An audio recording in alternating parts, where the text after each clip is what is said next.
சிறகடி காசு சீரியலில் இங்கே என்ன நடக்க போகுது அப்படின்னு தான் பார்க்க போகிறோம். அண்ணாமலைட்ட முத்து மீனவன் சொல்கிறாங்க, அப்போ அந்த உண்டியில் வாங்கியிருக்கோம், நாங்கள் அந்த உண்டியில் கொஞ்சம் கொஞ்சமாக பணம் சேர்த்து மாடியில் வீடு கட்ட போகிறோம் அப்படிங்கிறாங்க. ஏங்க கொஞ்ச நாள் கழிச்சு தான் பிச்சை எடுப்பாங்கன்னு நினச்சேன், இப்போமே பிச்சை எடுக்க ஆரம்பிச்சிட்டாங்களா அப்படிங்கிறாங்க. விஜய் என்ன பேசிகிட்டு இருக்க அப்படிங்கிறாங்க. இல்லைங்க உண்டியெல்லாம் வாங்கி குளிக்கிட்டு இருக்காங்களா அப்படிங்கிறாங்க. அத்தை, நாங்கள் யாருடைய உழைப்பையும் சுரண்டுறவங்க கிடையாது, அடுத்தவங்கள்ட்ட கை நீட்டுறவங்க கிடையாது, உழைச்சி நாங்கள் வீடை கட்டுவோம் மாடியில் அப்படிங்கிறாங்க. எப்போ? இன்னொரு 20 வருஷம் கழிச்சா அப்படிங்கிறாங்க. அத்தை, 20 வருஷமோ 25 வருஷமோ நாங்கள் கண்டிப்பாக கட்டுவோம் தே அப்படிங்கிறாங்க.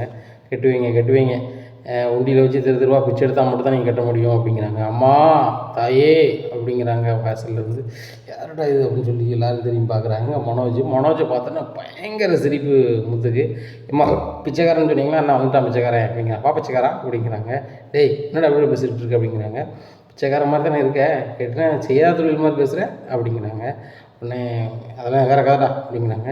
டேய் ஏன்டா அசிங்கப்படுத்திகிட்டு இருக்கோம், ட்ரெஸ் என்னடா ஆச்சு, ட்ரெஸ்ஸில் எதுவும் சேருது விழுந்துட்டா அப்படிங்கிறாங்க. கப்பச்சியில் வச்சுருக்காரு. இதை பார்த்தோன்னா ஏன்டா கப்பச்சியில் ட்ரெஸ்ஸை வச்சுட்டு நீ இதை போட்டிருக்க, கலத்துட்டாமா இல்லை அப்படிங்கிறாங்க. ஏம்மா இந்த சும்மா இருங்க அப்படிங்கிறாங்க.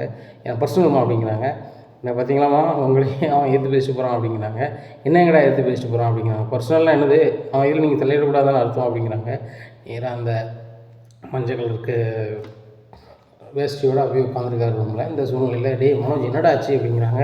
இல்லைம்மா இனிமே நான் ஒரு வாரத்துக்கு இப்படி தான் இருப்பேன், இனி யாரும் டிஸ்டர்ப் பண்ணாதாங்க அப்படின்னு சொல்லிட்டு அடைச்சிட்டு உட்காந்துடுறாரு. இப்போ ரோகிணி வராங்க. ரோகிணி வரும்போது முத்து சொல்கிறாரு, இப்போ அந்த உண்டியில் ரொம்ப பத்திரமா இருக்கணும், திருடங்க நிறைய பேர் இங்கே வருவாங்க போவாங்க அப்படிங்கிறாங்க. டேய் சும்மா அப்படிங்கிறாங்க. முத்து என்ன பேசிகிட்டு இருக்கீங்க அப்படிங்க. உண்மையாக தான் பேசிகிட்டு இருக்கேன், திருடன் ஒருத்தர் இருக்காமலா, அவங்கள எப்படி இருக்க போய் பாரு அப்படிங்கிறாங்க. உடனே உள்ளே போய் பார்க்குறாங்க. மனோஜ் மஞ்சள் கலர் வேஷ்டியை மூடிட்டு உட்காந்துருக்காரு. மனோஜ் என்ன எப்படி உட்காந்துருக்கீங்க, என்ன எதுவும் உங்களுக்கு குளிர் தான் அப்படி, குளிர்லாம் வந்துச்சு, அப்போ தூக்கி தூர போடுங்க அப்படின்னு சொல்லிட்டு அந்த வேஷ்டி தூர போடுறாங்க. எப்படி நீ தூர போடலாம் வைக்கலாம், இந்த ட்ரெஸ்ஸை தான் நான் உங்களுக்கு போத்துவேன், ஒரு வாரத்துக்கு நான் கடைக்கு வர மாட்டேன், ஒன்றும் வர மாட்டேன், நான் ஒரு முக்கியமான ஆளை பார்க்க போகிறேன்னு சொல்லியிருந்தோம்ல, நான் ஒரு ஜோசியக்காரரை பார்த்தேன், அவர் தான் சொல்லியிருக்காரு 5 நாளைக்கு நான் இந்த மாதிரி தான் இருக்கணும்னு சொல்லிட்டு, இன்றைக்கி உள்ள ட்ரெஸ் இது, ஒவ்வொரு நாளைக்கு ஒவ்வொரு ட்ரெஸ் சொல்லியிருக்காங்க, அந்த ட்ரெஸ்ஸை போட்டு தான் இருப்பேன், நான் கடைக்கும் வர மாட்டேன், நம்ம திங்கக்கிழமை தான் வருவேன், நீ கடையை பார்த்துக்கோ அப்படிங்கிறாங்க. ஒரு வாரத்துக்கு வர மாட்டேங்க அப்படிங்க. ஒரு வாரத்துக்கு வர மாட்டேன், நீ தான் கடையை பார்க்கணும் அப்படிங்க. என்ன பண்ண சொல்கிறீங்க, நான் பார்லர் பார்ப்போனா அதை பார்ப்போனா அப்படிங்கிறாங்க. நீங்கள் பாரு, இல்லைன்னா ஒன்று செய், நம்ம கடையை திறந்து வச்சுட்டு ஸ்டாப் பார்த்துப்பாங்க, நீ பார்லர் பார்த்துக்கோ அப்படிங்கிறாங்க. உடனே ரோஹிணி நினைக்காங்க, என்ன மனோஜ் இப்படி இருக்கீங்க, ஏன் இப்படி அசிங்கப்படுத்துறீங்க வைக்கிறீங்க அப்படிங்கிறாங்க. உடனே இவ்வளோ படித்தும் நீங்கள் இப்படி சாதாரணம் நம்புறீங்களா அப்படிங்கிறாங்க. இங்கே பாரு ரோஹிணி, அது வேறு இது வேறு, இது ஒரு வகை கலை, இந்த முத்து தான் எலுமிச்சம்பழத்தை வச்சு இது பண்ணால் வச்சான் அவர் அப்படின்னுட்டுருக்காங்க. ஆமாம் அவனே நம்பினாமல அப்படிங்கிறாங்க. அவன் உங்களை வாய் உழம்பி உண்மையாக வர வச்சான், நீங்கள் தான் உழம்பிட்டீங்க, அது மாதிரி ஏதாவது உழம்பிட்டு இருக்காதாங்க. ஏற்கனவே முத்து உங்களை கண்டு ரொம்ப சிரிக்கிறான், இப்போ உண்டியில் ஏதோ வச்சுருக்காங்க, அதான் நீ திருடி வச்சுருவேன்னு சொல்லலாம் பேசிகிட்டு இருக்காங்க அப்படிங்கிறாங்க. அவன் சாதாரண ஆள் ரோஹிணி, நான் பெரிய ஆள் அப்படிங்கிறாங்க. இப்படியே சொல்லிக்கிட்டு தான் இப்படி முக்காடு போட்டுக்கிட்டு அப்படிங்கிறாங்க. ரோஹிணிங்க பாரு, நான் கடைக்கு ஒரு வாரம் வரமாட்டேன், நீ கடையை பாரு அப்படிங்கிறாங்க. உடனே ஆண்டி இந்த மனோஜ் என்ன சொல்கிறான் பாருங்கள் அப்படிங்கிறாங்க. டேய் மனோஜ் உனக்கு என்னடா ஆச்சு அப்படிங்கிறாங்க. அம்மா என்னை சுற்றி இருக்கும் யாருமே என்னை நம்ப முடியலை அப்படின்னு சொல்லி ரோகிணியை வச்சுதான் பார்க்குறாங்க. அப்போ எங்கள் 2 பேருமே சந்தேகப்பட ஆரம்பிச்சிட்டியா அப்படிங்கிறாங்க. கன்ஃபார்மாக நான் எல்லாருமே சந்தேகம் தான் படுத்தேன், யாரை நம்பணும்னு எனக்கு தெரியல, அதனால் நான் ஒரு வாரத்துக்கு எங்கேயும் வெளியே வரமாட்டேன், என்னை சுற்றி இருக்கிறவங்களால எனக்கு ஆபத்துன்னு எழுதி கொடுத்துருக்காங்க, ஆனால் சாதாக்காரன் அதே சொல்லிட்டான், அதனால் நான் வரவே மாட்டேன் அப்படிங்கிறாங்க. டேய் உலகத்தில் ஏமாத்துக்காரன் தான் நிறைய சாதாக்காரனாக இருக்கான், ஏம்மா சாதாக்காரர் ரொம்ப பவர்ஃபுல், அவர் கணிச்சு சொல்லிட்டாரு, இதெல்லாம் நான் கேட்க மாட்டேன், நான் அவர் சொல்லுறது தான் கேட்பேன், ஒரு வாரத்துக்கு நான் வெளியே வர மாட்டேன், நான் அவர் சொல்ல ட்ரெஸ்ஸு தான் போடுவேன் அப்படிங்கிறாங்க. பாருங்கள் ஆண்டி, இவருக்காக எங்கள் அப்பாட்ட நான் பணத்தை வாங்கி கொடுத்து பிஸ்னஸ் பண்ண சொன்னால் இவர் இப்படி பண்ணுறாரு அப்படிங்கிற. டேய் உங்கள் மாமா எவ்வளோ கஷ்டப்பட்டு ஜெயிலில் அவர் இருந்துக்கிட்டும் வேண்டியவர் மூலமாக உனக்கு அனுப்புவோமா, மாமா மூலமாக உனக்கு அனுப்பி பிஸ்னஸ் பண்ண வச்சு உன்னை தொழிலதிபர் ஆக்கியிருக்காங்க, நீ பெரிய அளவில் தொழில் பண்ணதை வைக்கன்னு சொல்லி நான் முத்து மீனாக்கிட்ட பேசிகிட்டு இருக்கேன், ஆனால் நீ என்னடா இப்படி இருக்க அப்படிங்கிறாங்க. ஏமாங்க பாருங்கள், நான் பெரிய பிஸ்னஸ்மேன் தான், பெரிய மல்டி மில்லியனர் ஆக தான் போகிறேன், ஆனால் அந்த ஒரு வாரம் எனக்கு ரொம்ப டிக்கலான கண்டிஷன் உள்ள வாரம், அதனால் நான் வெளியே வர மாட்டேன், ஒரு வாரம் ரோகிணியை பார்க்க சொல்லுங்கள், இல்லைனா ஒரு வாரம் கடையில் லீவ் போட சொல்லுங்கள் அப்படிங்கிறாங்க. உடனே டேய் லூசாடா நீ, ஏற்கனவே கடையில் லாபம் இல்லை வைக்கலன்னு சொல்லிகிட்டு இருக்கா, அது போக மாதம் 50 ரூபா கொடுக்குறன்னு வேறு சொல்லியிருக்கு அப்படிங்க. நான் எங்கே சொன்னேன், நீங்களும் ரோகிணி தான் சொன்னீங்க, 2 பேரும் கொடுங்க அப்படிங்கிறாங்க. டேய் வார கோபத்துக்கு வெளுத்துருவாங்களா அப்படிங்கிறாங்க. ஆண்டி வெளுங்க ஆண்டி, எனக்கே கடுப்பாகுது அப்படிங்கிறாங்க. உடனே ரோகிணி, இதில் ஒரு பெண் குறிப்பு, என்னுடைய துணியை நீ தான் சோப் போடணும் அப்படிங்கிறாங்க. வேறு ரொம்ப முக்கியம் அப்படிங்கிறாங்க. இல்லை இல்லை நீ போட்டால் தான் எனக்கு சரியாகும், மீனா எப்பவும் சோப் போடுவோம் அது சரி வராது அப்படிங்கிறாங்க. டேய் உன் துணிலாம் மீனா சோப் போட மாட்டா, உன் துணி நான் தான் சோப் போட்டுட்ருக்கேன் அப்படிங்கிறாங்க. அப்படியா, அப்போ நீங்களும் போடாதாங்க, ரோஹிணி தான் போடணும் அப்படிங்கிறாங்க. நான்லாம் சோப் போட மாட்டேன், நீ கடைக்கும் வர மாட்டேன், வைக்க மாட்டேன், நான் வந்து பார்லரையும் பார்க்கணும் கடையும் பார்க்கணும், என்னை பார்க்க உனக்கு இடக்கா தெரியுதா அப்படிங்கிறாங்க. ரோகிணிம்மா நீ ஒன்றும் கவலைப்படாத, எனக்கு வந்து ஃபர்னிச்சர் கடையை பற்றி ஒன்றும் தெரியாது, ஆனால் உன் பார்லர் கடையை பற்றி எல்லாமே எனக்கு தெரியும் அப்படிங்கிறாங்க. எல்லாமே தெரியுமா, உங்களுக்கு என்ன ஆண்டி தெரியும் அப்படிங்கிறாங்க. இல்லை அந்த பொண்ணுங்க வந்து முகத்தில் பவுடர் பூச போகுது, மசாஜ் பண்ண போது, இந்த மாதிரி பண்ண போகுது, நான் கல்லால் தானே இருக்கணும், காசை வாங்கி போடுறேன், ஒன்றும் பிரச்சனை இல்லை, எவ்வளோன்னு அந்த பிள்ளைகள் சொல்ல போது நான் வாங்கி போட போகிறேன், நான் வேணால் பார்லரை பார்த்துக்கிறேம்மா, நீ வேணால் ஃபர்னிச்சர் கடையை பார்த்துக்கோ அப்படிங்கிறாங்க. ஒன்றும் இல்லை ஆண்டி நானே பார்த்துக்கிறேன் அப்படிங்கிறாங்க. நீ எப்படிம்மா 2 இடத்தையும் பார்ப்ப, மனோஜ் தான் தெளிவாக சொல்கிறான்னா, ஒரு வாரம் வர மாட்டாங்கிறான், அவன் பயந்தாங்களே இப்போ என்ன செய்ய முடியும், அவன் சொன்னது தான், அவன் பயப்படுறான், முகத்திலே ஒரு மாதிரி தெரியுது அப்படிங்கிறாங்க. மனோஜ் எடுத்துருதுன்னு முடிக்காரு. ஆமாம்மா நீங்கள் பார்லரை பார்த்துக்கோங்க, நீ நம்ம கடையை பார்த்துக்கா அப்படிங்கிறாங்க. மனோஜ் நீ சொல்லுறது சரியாக இருக்கா அப்படிங்கிறாங்க. சரியாக தான் இருக்குது, இந்த ஒரு வாரம் ரோகிணி எப்படியாவது இது பண்ணு ப்ளீஸ் எனக்கு வர முடியாது அப்படிங்கிறாங்க. அப்போ தான் ரோகிணி நினைக்காங்க, ஆன்ட்டியை வந்து பார்லருக்கு அனுப்பணும்னா நம்ம பார்லர் இல்லைன்னு தெரிஞ்சுக்குவோம், நம்ம பண்ணதை பந்தா எல்லாமே மாட்டிக்குவோமே அப்படின்னு சொல்லிட்டு, ஆன்ட்டி ஒன்றுமே இல்லை, நான் பார்லரை வந்து எனக்கு நம்பிக்கையான பிள்ளை இருக்குது, அவளை விட்டு நான் பார்த்துக்க சொல்கிறேன் அப்படிங்கிறாங்க. என்னம்மா நீ நான் பார்த்துக்கிறேங்க, நீ இன்னொரு ஆளை நம்புகிறேன், என்ன நம்ப மாட்டேன் அப்படிங்கிறாங்க. இல்லை ஆன்ட்டி அப்படிலாம் ஒன்றும் இல்லை அப்படிங்கிறாங்க. இல்லை நானே பார்த்துக்கிறேன் அப்படிங்கிறாங்க. ஆன்ட்டி வேண்டாம் அப்படிங்கிறாங்க. என்ன அப்போ நீ 3ஆம் மனுஷன் நினைக்கிறியா, நான் வந்து கணக்கு வழக்கு கரெக்டாக தரமாட்டேன்னு நினைக்கிறியா அப்படிங்கிறாங்க. இல்லை ஆன்ட்டி நான் அப்படி நினைக்கவே இல்லை, அப்படி நினச்சிருந்தா நான் எதுக்கு எங்கள் அம்மா மாதிரி ஸ்தானத்தில் உங்களை வச்சு பார்க்குறேன், அதுபோக பார்லர் உங்கள் பேரை தான் வச்சுருந்தேன், தவிர்க்க முடியாத சூழ்நிலை தானே பேரை கூட மாற்றினேன், அதனால் ஆன்ட்டி புரிஞ்சுக்கோங்க ஆன்ட்டி, நீங்களே வந்துட்டு வீட்டில் எல்லா வேலையும் செய்கிறீங்க வைக்கிங்க அப்படிங்கிறாங்க. நான் என்னம்மா வேலை செய்கிறேன், எல்லா வேலையும் வேலை செய்து அந்த வேலைக்காரி பூக்காரி வச்சுருக்கேன் அப்படிங்கிறாங்க. ஆன்ட்டி இதை நீங்கள் பேசுகிறது வந்து மீனாவுக்கோ முத்துக்கோ கேட்டால் இது பெரிய பிரச்சனையாயிரும் அப்படிங்கிறாங்க. அதாம்மா சொல்கிறேன், நம்ம வந்து கடையை அப்படி நடத்த முடியல இப்படி நடத்த முடியல பார்லர் பார்க்க முடியலன்னு சொல்லி இந்த வீட்டில் நம்ம ஏதாவது பேசிகிட்டு இருந்தோம்னா ரொம்ப சீப்பாக நினைப்பான். அந்த முத்து சும்மா ஒரு வார்த்தை கிடச்சா போதும், அவனுக்கு திருடம்மா இல்லை எனத்தையாவது சொல்லுவான், வெட்டி பயம்மா, அதனால் சரியே வராது அப்படிங்கிறாங்க. உடனே மனோஜ் சொல்கிறாரு, நீங்கள் 2 பேரும் வெளியே நின்று பேசிகிட்டு இருக்கீங்களா, எனக்கு மனசு குழப்பமாக இருக்குது அப்படிங்கிறாங்க. டேய் நான் எவ்வளோ பேசிகிட்டு இருக்கோம், உன் வாழ்க்கைக்காக பேசிகிட்டு இருக்கோம், நீ எடக்கு பண்ணிகிட்ருக்கே அப்படின்னு சொல்லி தலைவாணி தூக்கி வழுக்காங்க. என்ன விழுங்க ஆண்டி அப்படிங்கிறாங்க. ஏம்மா எதுக்கு இப்படி பண்ணுறீங்க, எனக்கு நேரம் சரியில்லை, என்னை சுற்றி இருக்கவங்களோட பிரச்சனைன்னு சொன்னாங்க, முதல்ல உங்களால் தான் பிரச்சனை வருவதா அப்படிங்கிறாங்க. டேய் நான் இவ்வளோ சொல்லிக்கிட்டு இருக்கேன் அப்படிங்கிறாங்க. தயவுசெய்து ரூம் விட்டு வெளில போங்க அப்படிங்கிறாங்க. ரூம் விட்டு வெளில வந்துடுறாங்க, காலில் வந்து உட்காந்துருக்காங்க. உடனே விஜயாட்ட கேட்குறாங்க ரோஹிணி, ஆண்டி நான் ஒன்றும் இல்லை, 2யுமே என்னால் பார்த்துக்க முடியும், 2யுமே எப்படிமா பார்த்துக்க முடியும் அப்படிங்கிறாங்க. ஆண்டி இங்கே மாதிரிங்க பார்லரில் நான் சிசிடிவி வச்சுட்டேன், அது என் செல்லுலேயே வந்துடுவாங்க என்ன நடக்குது எது நடக்குதுன்னு சொல்லிட்டு, அதுபோக நான் வந்து ஃபர்னிச்சர் கடையில் இருக்க போகிறேன் அப்படிங்கிறாங்க. ஏம்மா செல்ஃபோனில் பார்த்துக்கிட்டு இருந்தால் அது எல்லாம் சரியாக வருமாம்மா, ப்ராக்டிக்கலாக சரியாக வருமா, நான் வந்து பார்லரை பார்த்துக்கிறேன், நீ ஃபர்னிச்சர் கடையை பாரு அப்படிங்கிறாங்க. இல்லை ஆண்டி தயவுசெய்து நீங்கள் வர வேண்டாம் அப்படிங்கிறாங்க. ஏம்மா நீ பார்லர் வரக்கூடாதுன்னு நினைக்கிறேன், ஆண்டி கஷ்டப்படக்கூடாதுன்னு நினைக்கிறேன், நானும் சின்ன வயசில் ரொம்ப கஷ்டப்பட்டு தான் இருந்தேன், கல்யாணம் முடிச்ச பிறகு தான் நல்லா இருக்கம்மா, அதுக்கப்புறம் நான் கஷ்டமே படலை அப்படி இப்படின்னு சொல்லி சீனை போட்டுட்ருக்காங்க. ஆண்டி நான் சொல்கிறத கேளுங்க, ஒன்றும் அப்போ சரிங்களா ஃபர்னிச்சர் கடையில் இருக்கீங்களா அப்படிங்கிறாங்க. எனக்கு தான் ஃபர்னிச்சரை பற்றி ஒன்றும் தெரியாதே அப்படிங்கிறாங்க. இல்லை ஆண்டி ஃபர்னிச்சர் கடையில் என்னென்ன ரேட்டுன்னு சொல்லிட்டு வேலை பார்க்குறவங்களே சொல்லிடுவாங்க, நீங்கள் அதுக்கு பணத்தை மட்டும் வாங்கி போடுங்க அப்படிங்கிறாங்க. இல்லை அதுக்கு பில்லுலாம் அடிக்கணுமாம்ல, பார்லரில் நீங்கள் பில் எதுவும் கொடுக்க மாட்டீங்க, அதனால் நான் அங்கேயே இருந்துருந்தேன் அப்படிங்கிறாங்க. உடனே ஆண்டி நான் யோசனை பண்ணி சொல்கிறேன் அப்படிங்கிறாங்க. சரிம்மா நல்ல யோசனை பண்ணி சொல்லு, 2 இடத்துக்கு ஒரு ஆள் பார்க்க முடியாது அப்படிங்கிறாங்க. நேராக ரூமுக்கு போகிறாங்க. இங்கே மனோஜ் சாமியார் மாதிரி உட்காந்துருக்காங்க, பக்கத்தில் போய் ரோஹிணி உட்காடுறாங்க. ரோஹிணி கொஞ்சம் டிஸ்டன்ஸ் மெயின்டைன் பண்ணி நான் தாம்பத்திய வாழ்க்கை ஒரு வாரம் வாழக்கூடாது அப்படிங்கிறாங்க. உங்களோட வாழ்ந்துட்டாலும் அப்படின்னு சொல்லிட்டு பார்லருக்கு இந்த ஆண்டி வந்தாங்கன்னா நம்ம மாட்டிக்குவோமே அப்படின்னு சொல்லிட்டு போய் ஒரு மாதிரி நினைக்காங்க. ஒன்று நம்ம பார்லருக்கு போகாமல் இருந்து ஃபர்னிச்சர் கடையில் இருந்தாலும் ஆன்ட்டிகிட்ட மாட்டிப்போம், ஃபர்னிச்சர் கடையில் என்ன செய்யுது, ஃபர்னிச்சர் கடைக்கு போகாட்டிலும் ஃபர்னிச்சர் கடையை என்ன இது பண்ண முடியாது, என்ன செய்கிறது, இந்த மனோஜ் வேறு கிறுக்கு வேலை பண்ணுதானே அப்படின்னு சொல்லிட்டு, மனோஜ் தயவுசெய்து நீ வந்து ஃபர்னிச்சர் கடைக்கு போ ப்ளீஸ், எனக்கு முக்கியமான வேலை இருக்குது பார்லரில் அப்படிங்கிறாங்க. ரோகிணி நான் ஒரு வாட்டி சொன்னால் 100 வாட்டி சொன்ன மாதிரி இனிமேல் நான் வரமாட்டேன், நீ பார்க்குறதா இருந்தால் பாரு, இல்லை இந்த ஒரு வாரம் கடை அடைச்சிருக்கட்டும் அப்படிங்கிறாங்க. மனோஜ் நம்ம கடை திறந்தே கொஞ்ச நாள் தான் ஆச்சு, அதுக்குள்ளே நீங்கள் அடைக்கணும் வைக்கணும்னு சொல்லிட்டு இருக்கீங்க அப்படிங்கிறாங்க. என் நிலைமை சரியில்லை ரோகிணி, அதனால் நான் ஒரு வாரம் நினைக்க மாட்டேன், பார்லர் வரையும் மாட்டேன் வைக்கவும் மாட்டேன், நீ எவ்வளவு சொன்னாலும் சரி தான் நான் வரமாட்டேன் அப்படிங்கிறாங்க. என்ன மனோஜ் இப்படி சொல்கிற அப்படிங்கிறாங்க. எனக்காக வா மனோஜ் ப்ளீஸ் அப்படிங்கிறாங்க. ரோஹிணிக்கு பாரு உன் மேலேயே எனக்கு டவுட் இருக்குது, உன்னாலே எனக்கு எதுவும் ஆபத்து வருமானு சொல்லிட்டு, அதனால் நீ சொல்கிறதுனால நான் கேட்க மாட்டேன் அப்படிங்கிறாங்க. இன்னும் எனக்கு ஆபத்து இருக்கான்னு சொல்லிட்டு மிதி உடனே மிதிக்காங்க. உடனே ரோகிணி ரோகிணி ரோகிணி ரோகிணி இதனால தான் ஆபத்து இருக்குன்னு நினைக்கிறேன் அப்படின்னு சொல்லிட்டு கதவை திறந்துட்டு ஓடுதாரு.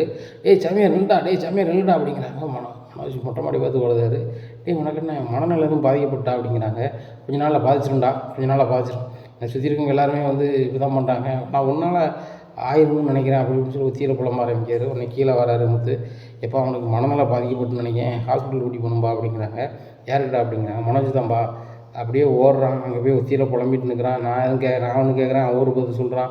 வித்தியாசமாக இருக்கான்பா அப்படிங்கிறாங்க. உடனே அண்ணாமலையும் மாடிக்கு போகிறாங்க. "டேய் மனோஜ்" அப்படிங்கிறாங்க. "எனக்கு நான் யாரையும் நம்ப மாட்டேன், நான் யாரையும் நம்ப மாட்டேன்" அப்படின்ட்டு இருக்காங்க. "ஆமாடா முத்து, இவனுக்கு ஏதோ மாதிரி தான் இருக்குது. பேசாமல் மண்ணெல்லாம் மருத்துவமனைக்கு கீழ்ப்பாக்கத்துக்கு கொண்டு போயிடுவோம்" அப்படிங்கிறாங்க. உடனே "விஜயா பிறப்பு நம்ம மனோஜை கூட்டு போயிட்டு வந்துடும் ஆஸ்பத்திரிக்கு" அப்படிங்கிறாங்க. உடனே ரோகிணி வராங்க. "என்ன அங்கிள் பேசிகிட்டு இருக்கீங்க?" அப்படிங்கல. "மனோஜ் ஒத்தியில் பேசிகிட்டு இருக்காமா, அதான் ஹாஸ்பிட்டல் கூட்டி போகணும்னு சொல்லிட்டு பேசுகிறோம்" அப்படிங்கிறாங்க. "இல்லை அங்கிள் தப்பாக நினச்சிக்காதீங்க. மனோஜ் கடையில் ஒரு ஆள் வந்து ஒரு பேப்பரை கொடுத்து போனான். அந்த பேப்பரில் வந்து நீ வந்து பாதிக்கப்பட போகிற, உன்னால் சுற்றி இருக்கிறவங்களால உனக்கு பாதிப்பு வரப்போகுது அப்படின்னு சொல்லி எழுதியிருக்கான். அதை பார்த்தோன்னே இவர் ரொம்பவே பயந்து போயிட்டார். சுற்றி இருக்கவங்கள யாரையுமே நம்ப மாட்டுறாரு. அதுபோக வந்து ஜாதகக்கார்ட்ட கேட்டுப்பார் போல். ஜாதகக்கார் வந்து நீங்கள் 7 நாளைக்கு 7 வகை துணியை கொடுத்துட்டு ஒரு பக்கம் போகக்கூடாதுன்னு சொன்னாராம். அதனால் வந்து இவர் ஒரு வாரம் வந்து கடைக்கு போகாமல் இனியே போக சொல்கிறாரு அப்படிங்கிறாங்க. அண்ணாமலை தலையில் அடிக்கிறாங்க. அடிச்சுட்டு "என் தலை விதி, இவனை வந்து 7 டிகிரி 8 டிகிரின்னு அம்மா படிக்க வச்சு எதுக்கும் லாய்க்கு கிடையாது. சிந்தனை அறிவும் கிடையாது, செயல் அறிவும் கிடையாது. என்ன படைத்த கடவுள் கொடுப்பதை யாரும் தடுக்க முடியாது, கடவுள் தடுப்பதை யாரும் கொடுக்க முடியாது. இந்த தத்துவம் தெரியாமல் எனக்கு வந்து அவனால் பிரச்சனை வருது, இவனால் பிரச்சனை வருது. பிரச்சனைக்கு மெயின் காரணமே அவங்கவுங்க தான். சரியா? நம்ம தேடிக்கிட்டால் தான் அவன் பிரச்சனை. அதனால் ஒதுங்கி வாழ்க்கையில் எப்படி வாழணும், எப்படி முன்னேறணுங்கிறது ஆக்கப்பூர்வமான முடிவுகளை எடுக்க போகிறதோ இல்லை செய்ய போகிறதோ அவன் கிடையாது. அவனை நம்பி வேஸ்ட்டுமா. நான் முதல்ல உங்கள் அப்பாட்ட பணம் வாங்கி கொடுக்கும்போதே சொல்லலான்னு பார்த்தேன். சரி நடையாருன்னு பணம் வாங்கி கொடுக்க உன் நம்பி கெடுக்க விடணும்னு தான் பார்த்தோம்மா. என் பணத்தையே கொண்டு போய் வீணாக்கி ஒரு பிரயோஜனப்படுத்தலை. உங்கள் அப்பா பணத்தை அந்த பிஸ்னஸும் பண்ணதுன்னு சொல்லிட்டு கொண்டு இழுத்து விட்டுட்டு ஒன்றுமே செய்ய மாட்டான். இது வரைக்கும் ₹1 லாபம் இல்லை. லாபம் வந்ததுன்னு சொல்லிட்டு வீட்டுக்குள்ளே நகையை திருடி கொண்டு விற்று கொண்டு லாபத்தை காமிக்கான். பேர் விட்டோம்னாச்சு என்ன சொல்லைய, ஓரளவு அனுசரித்து போமா, இல்லைன்னா உனக்கு சட்டப்படி என்ன வாழ்க்கை அதை பாருமா அப்படின்னு சொல்லிட்டு அண்ணாமலை கிளம்பிடுறாரு. "எப்பா என்னப்பா எப்படி சொல்கிற?" அப்படிங்கிறாங்க. பிறகு என்னப்பா சொல்கிறது, அவன் திருந்த மாதிரி இல்லை, ஏதோ ஒரு வகையில் திருந்துவான் வைப்பான்னு பார்த்தா அதுக்கு வாய்ப்பே இல்லை, அவன் தானே இருக்குது அப்படிங்கிறாங்க. உடனே "அதுவும் சரிதான்பா" அப்படின்னு சொல்லிட்டு முத்து வண்டிக்கு போயிடுறாரு. மீனா ரொம்பவே ஃபீல் பண்ணுறாங்க. "என்னடி உன் புருஷன்ட்டு சொல்ல வேண்டியதான், சொல்லி கொடுத்து வீட்டில் சண்டை கொடுத்து ஆரம்பிச்சிட்டியா?" அப்படிங்கிறாங்க. "ஆமாத்த, நான் சொல்ல வேண்டியதான் சொன்னால் தானே வீட்டுக்கார சண்டை போடுவார். இன்னும் வருவார்லத்த, நான் சூப்பராக சொல்லி சண்டை போடுவாங்க. என்னத்த என்னையை பேசாட்டு உங்களுக்கு தூக்கம் வராத என்னத்த, சரி இன்றைக்கி மதியம் தூங்க, நல்லா தூங்குங்க, நான் பூவாரத்து போயிட்டு இருந்தேன்" அப்படிங்கிறாங்க. "உனக்கெல்லாம் திமிரு ஓவர் ரெடி" அப்படிங்க. "ஆமாத்த, நீங்கள் சமைச்சு தரீங்களத்த, அதில் கொழுப்பு கொஞ்சம் ஓவர் ஆகிட்டுத, போயிட்டு வரேன் அப்படின்னு சொல்லிட்டு கிளம்பிடுறாங்க. "பார்த்தியா ரோகிணி, மீனா கொஞ்சம் திமிரு" அப்படிங்கிறாங்க. "அதெல்லாம் இருக்கட்டும், வழக்கம் போல் தான் பண்ணுறாங்க மீனாவுக்கு தான் ரொம்ப ஓவர் திமிராயிட்டா ஆண்டி. இப்போ மனோஜ் என்ன பண்ணுறது, ஒத்தியிலலாம் பேச ஆரம்பிச்சிட்டாரு" அப்படிங்கிறாங்க. "சரிம்மா, நான் அவனை வீட்டு விட்டு வெளியே அனுப்பலை. நைட்டு வந்து நீங்கள் தூங்க, விடிய காலம் பேசிக்கணும் எதனாலும்" அப்படிங்கிறாங்க.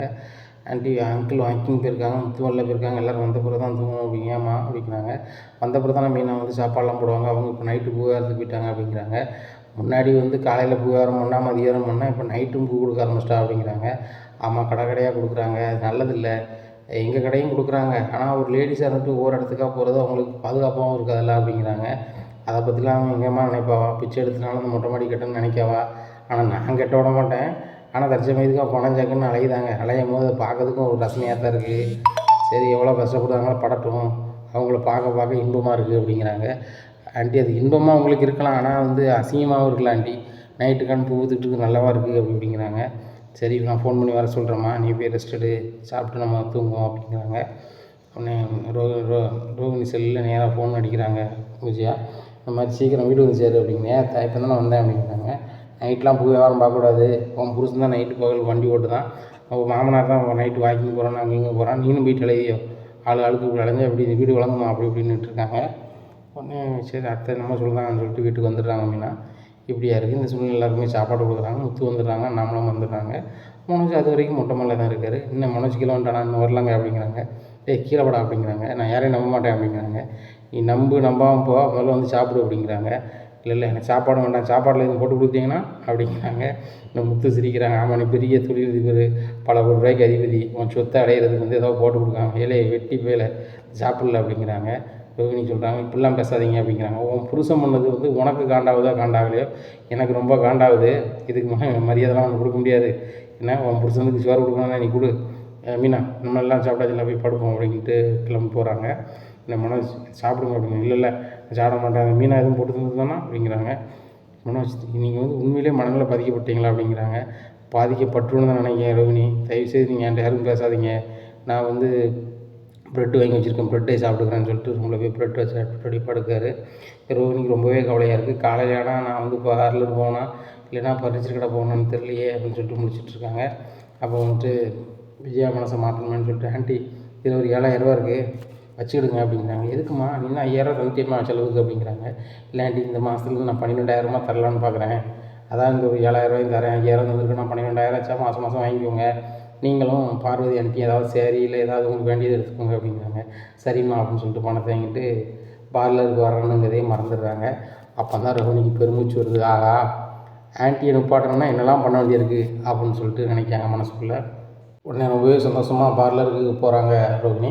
பார்லருக்கு போய்ட்டு அதில் வேலை பார்க்குற ஸ்டாஃப்ட்டு சொல்கிறாங்க, இந்த மாதிரி நான் வந்து வெளில போயிடுவேன், ஓனர் கேட்டால் நான் இங்கே தான் இருக்க மாதிரி சமாளிச்சுக்கோ, நான் ஒரு முக்கியமான இடத்துக்கு போகிறேன் அப்படிங்கிறாங்க. சரிங்க மேடம் அப்படின்ட்டு இருக்கும்போதே ஓனர் வந்துடுறாங்க.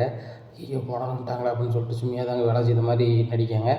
என்ன ரோஹிணி வெளியே எதுவும் கிளம்புற மாதிரி இருந்துச்சா அப்படிங்கிறாங்க. இல்லை மேடம் அப்படிங்கிறாங்க.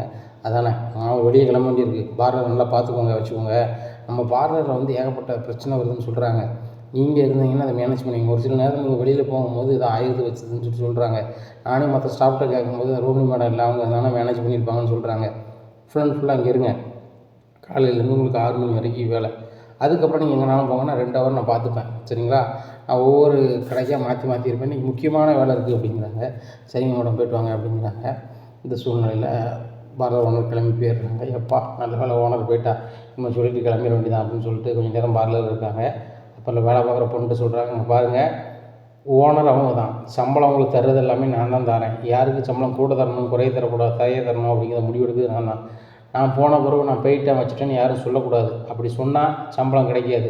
அது போக உங்களுக்கு பதிலாக உங்கள் இடத்துல நான் வேலைக்கு வேறு ஆள் வச்சுருவேன். இதை மட்டும் புரிஞ்சுக்கிடுங்க. அவங்க ஓனர் உங்களை வேலைக்கு வச்சதுலேருந்து எல்லாமே நான் தான், அவங்களுக்கு புரியுங்களா அப்படிங்கிறாங்க. சரி மேடம் அப்படிங்கிறாங்க. இந்த சூழ்நிலை நேராக ஓனர்கிட்ட கேட்டால் என்ன சொல்லணும், நான் வந்துட்டு இப்போ தான் போனேன், வெளில தான் போயிருக்காங்க, வயிறு வலி மாதிரின்னு சொன்னாங்க, பக்கத்தில் உள்ள ஹாஸ்பிட்டல் போயிருக்காங்க அப்படி சொல்லி சமாளிச்சுக்கணுன்னு அப்படிங்கிறாங்க. சரி மேடம் அப்படிங்கிறாங்க. நேராக அங்கே ஃபர்னிச்சர் கடைக்கு போகிறாங்க. ஃபர்னிச்சர் கடையில் போய் உட்காடுறாங்க. ஃபர்னிச்சர் கடையில் உட்காந்தோடனே வேலை பார்க்க ஸ்டாஃப் சொல்கிறாங்க, மேடம் இவ்வளோ நேரம் ஆயிடுச்சு அப்படிங்கிறாங்க. ஆமாம் இன்றைக்கி ஓனருக்கு உடம்பு சரியில்லை. என்ன சார் என்ன மேடம் ஆச்சு, நான் ஓனரை வீட்டுக்கு போய் பார்க்கணுமா அப்படிங்க. ஒன்றும் பார்க்க வேண்டாம், நான் தான் ஒரு வாரத்துக்கு இருப்பேன், அதனால் வந்து நீங்கள் கரெக்டாக வந்துடுங்க அப்படிங்கிறாங்க. சரி மேடம் அப்படிங்கிறாங்க. எல்லோரும் அவங்க வேலையை பாருங்கள் அப்படிங்கிறாங்க. ரோஹிணி வந்து ஏசி போட்டு உட்காந்துருக்குறாங்க. அந்த சேரில் ஆடி பார்க்குறாங்க. சேர் நல்லா தான் இருக்குது. மனோஜ் வந்து இதில் ராஜ தோரணையில் தான் உட்காருதார் போலையே. ஓ இதில் நல்லா இருக்குது, போய் தான் நல்லா தூக்கம் வருதோ அப்படின்னு சொல்லிட்டு போய் யோசிச்சு பார்க்காங்க. மனோஜ் மாதிரியே அதனால் உட்காந்துகிட்டே இருக்கும்போது மனோஜ் மாதிரியே தூக்கம் வந்தது. டேய் பாடுறாங்க, மனோஜ் வீட்டம்மா மனோஜ் மாதிரியே தூங்குது பாரு அப்படிங்கிறாங்க. நம்ம ஓனர் ஒரு டுபாக்கூரும் அவங்க வீட்டம்மா ஒரு டுபா கொடுத்துரும், அது பாட்டு தூங்குது அப்படிங்கிறாங்க. ஐயோ மனோஜ் இடத்துல உட்காந்து நம்மளுக்குலாம் தூக்கம் வருது அப்படின்னு சொல்லிட்டு எந்திரிச்சு முகத்தை கழுவுறாங்க. கழுவிட்டு இது வியாபாரம் எதுவும் ஆச்சா அப்படிங்கிறாங்க. ஒன்றும் ஆகலை மேடம் அப்படிங்கிறாங்க. ஒன்றும் ஆகலையா அப்படிங்கிறாங்க. சரி ரைட்டு அப்படின்னு சொல்லிட்டு உட்காந்துருக்காங்க. கல்லால் உட்காந்துட்டு செல்ஃபோன் நோண்டிகிட்டே இருக்காங்க. உடனே இவங்களுக்கு ஃபோன் அடிக்கிறாங்க வித்தியாவுக்கு. வித்தியா எங்கே இருக்குது அப்படிங்கிறாங்க. நைட் டியூட்டி அதனால் வீட்டில் ரெஸ்ட் எடுத்துகிட்ருக்கேன் அப்படிங்கிறாங்க. உடனே நீ ஃபர்னிச்சர் கடைக்கு வாங்க அப்படிங்கிறாங்க. அங்கே வந்தால் அவன் புருஷன் இன்னி சந்தைக்கு போட்டுட்ருக்கார், நான் ஆல்ரெடி அப்படிங்கிறாங்க. என் புருஷன் வரமாட்டார் இன்னொரு வாரத்துக்கு, நீ வா அப்படிங்கிறாங்க. என்னடி என்னாச்சு அப்படிங்கிறாங்க. அந்த லெட்ரு தாண்டி காரணம் அப்படிங்கிறாங்க. லெட்ரு தான் காரணம் ஆமாம், என்னை சுற்றி இருக்கவங்களால எனக்கு ஆபத்து இருக்குது, அதனால் நான் ஒரு வாரம் வீட்டு விட்டு ஓடிட மாட்டேன்னு சொல்லிட்டு வீட்டிலே இருந்துட்டாட்டி அப்படிங்கிறாங்க. உன் புருஷன் ஒன்றா நம்பர் டுபாக்கூராக இருக்கும் உங்களுக்கு, சரி வாரம் வை அப்படின்னு சொல்லிட்டு நேராக பார்லருக்கு போகாமல் இங்கே வராங்க, ஃபர்னிச்சர் கடைக்கு வராங்க. என்ன நீ உன் புருஷன் சொல்கிறேன், உன் புருஷன் வந்து இப்படி பண்ணுறாரு அப்படிங்கிறாங்க. என்ன சின்னே தெரியலடி, வித்தியாசமாக இருக்கார், வீட்டில் யாருமே நம்ப மாட்டுறாரு, மீனா சமைக்கிறத கூட சாப்பிட மாட்டுறாரு, கேட்டால் மீனா ஏதாவது போட்டு கொடுத்துருவாங்க வச்சுருவாங்க அப்படிங்கிறாரு. எனக்கு கிடப்பாக இருக்குது. அந்த மீனா முத்தும் ரொம்ப ஒரு மாதிரி கிண்டல் பண்ணுதாங்க. என்ன சின்னே தெரில, வீட்டுக்கு போகிறதுக்கே பிடிக்கல, நீ நான் ஒரு வாரம் கடையை பார்த்துக்கோன்னு சொல்லி அவர் சொல்லுதார். எங்கள் அத்தை உடனே நான் பார்லரை பார்த்துக்கிறேம்மா, நீ கடையை ஃபர்னிச்சர் கடையை பார்த்துக்காங்கங்க. அப்போ உங்கள் அத்தையை பார்த்துட்டு வச்சுக்க வேண்டியது என்ன ஃபர்னிச்சர் அந்த பார்லர் கடையா அப்படிங்கிறாங்க.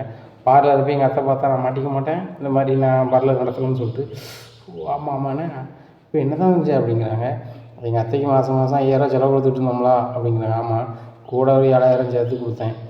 அத்தை இன்றைக்கி ஒரு 7,000 வச்சுக்கோங்க, மாதம் 12,000 வந்துடுதேன், நீங்கள் வந்து உங்களுக்கு பிடிச்சமானதை ஏதாவது சேரிக்கிரி எடுத்துக்கோங்க அப்படின்னு சொல்லி கொடுத்தோன்னா பல் அழிச்சிட்டு பணம்னா தான் போதுமே எங்கள் அத்தைக்கு யாரும் வாயை பிளந்துட்டு அவங்க வாங்கிட்டு சரிம்மா நான் வரலம்மா நானும் பார்வதியும் ட்ரெஸ் எடுத்துக்கிறேன்னு சொல்லிட்டாங்க. இப்போதைக்கு தப்பிச்சிட்டண்டி அப்படிங்கிறாங்க.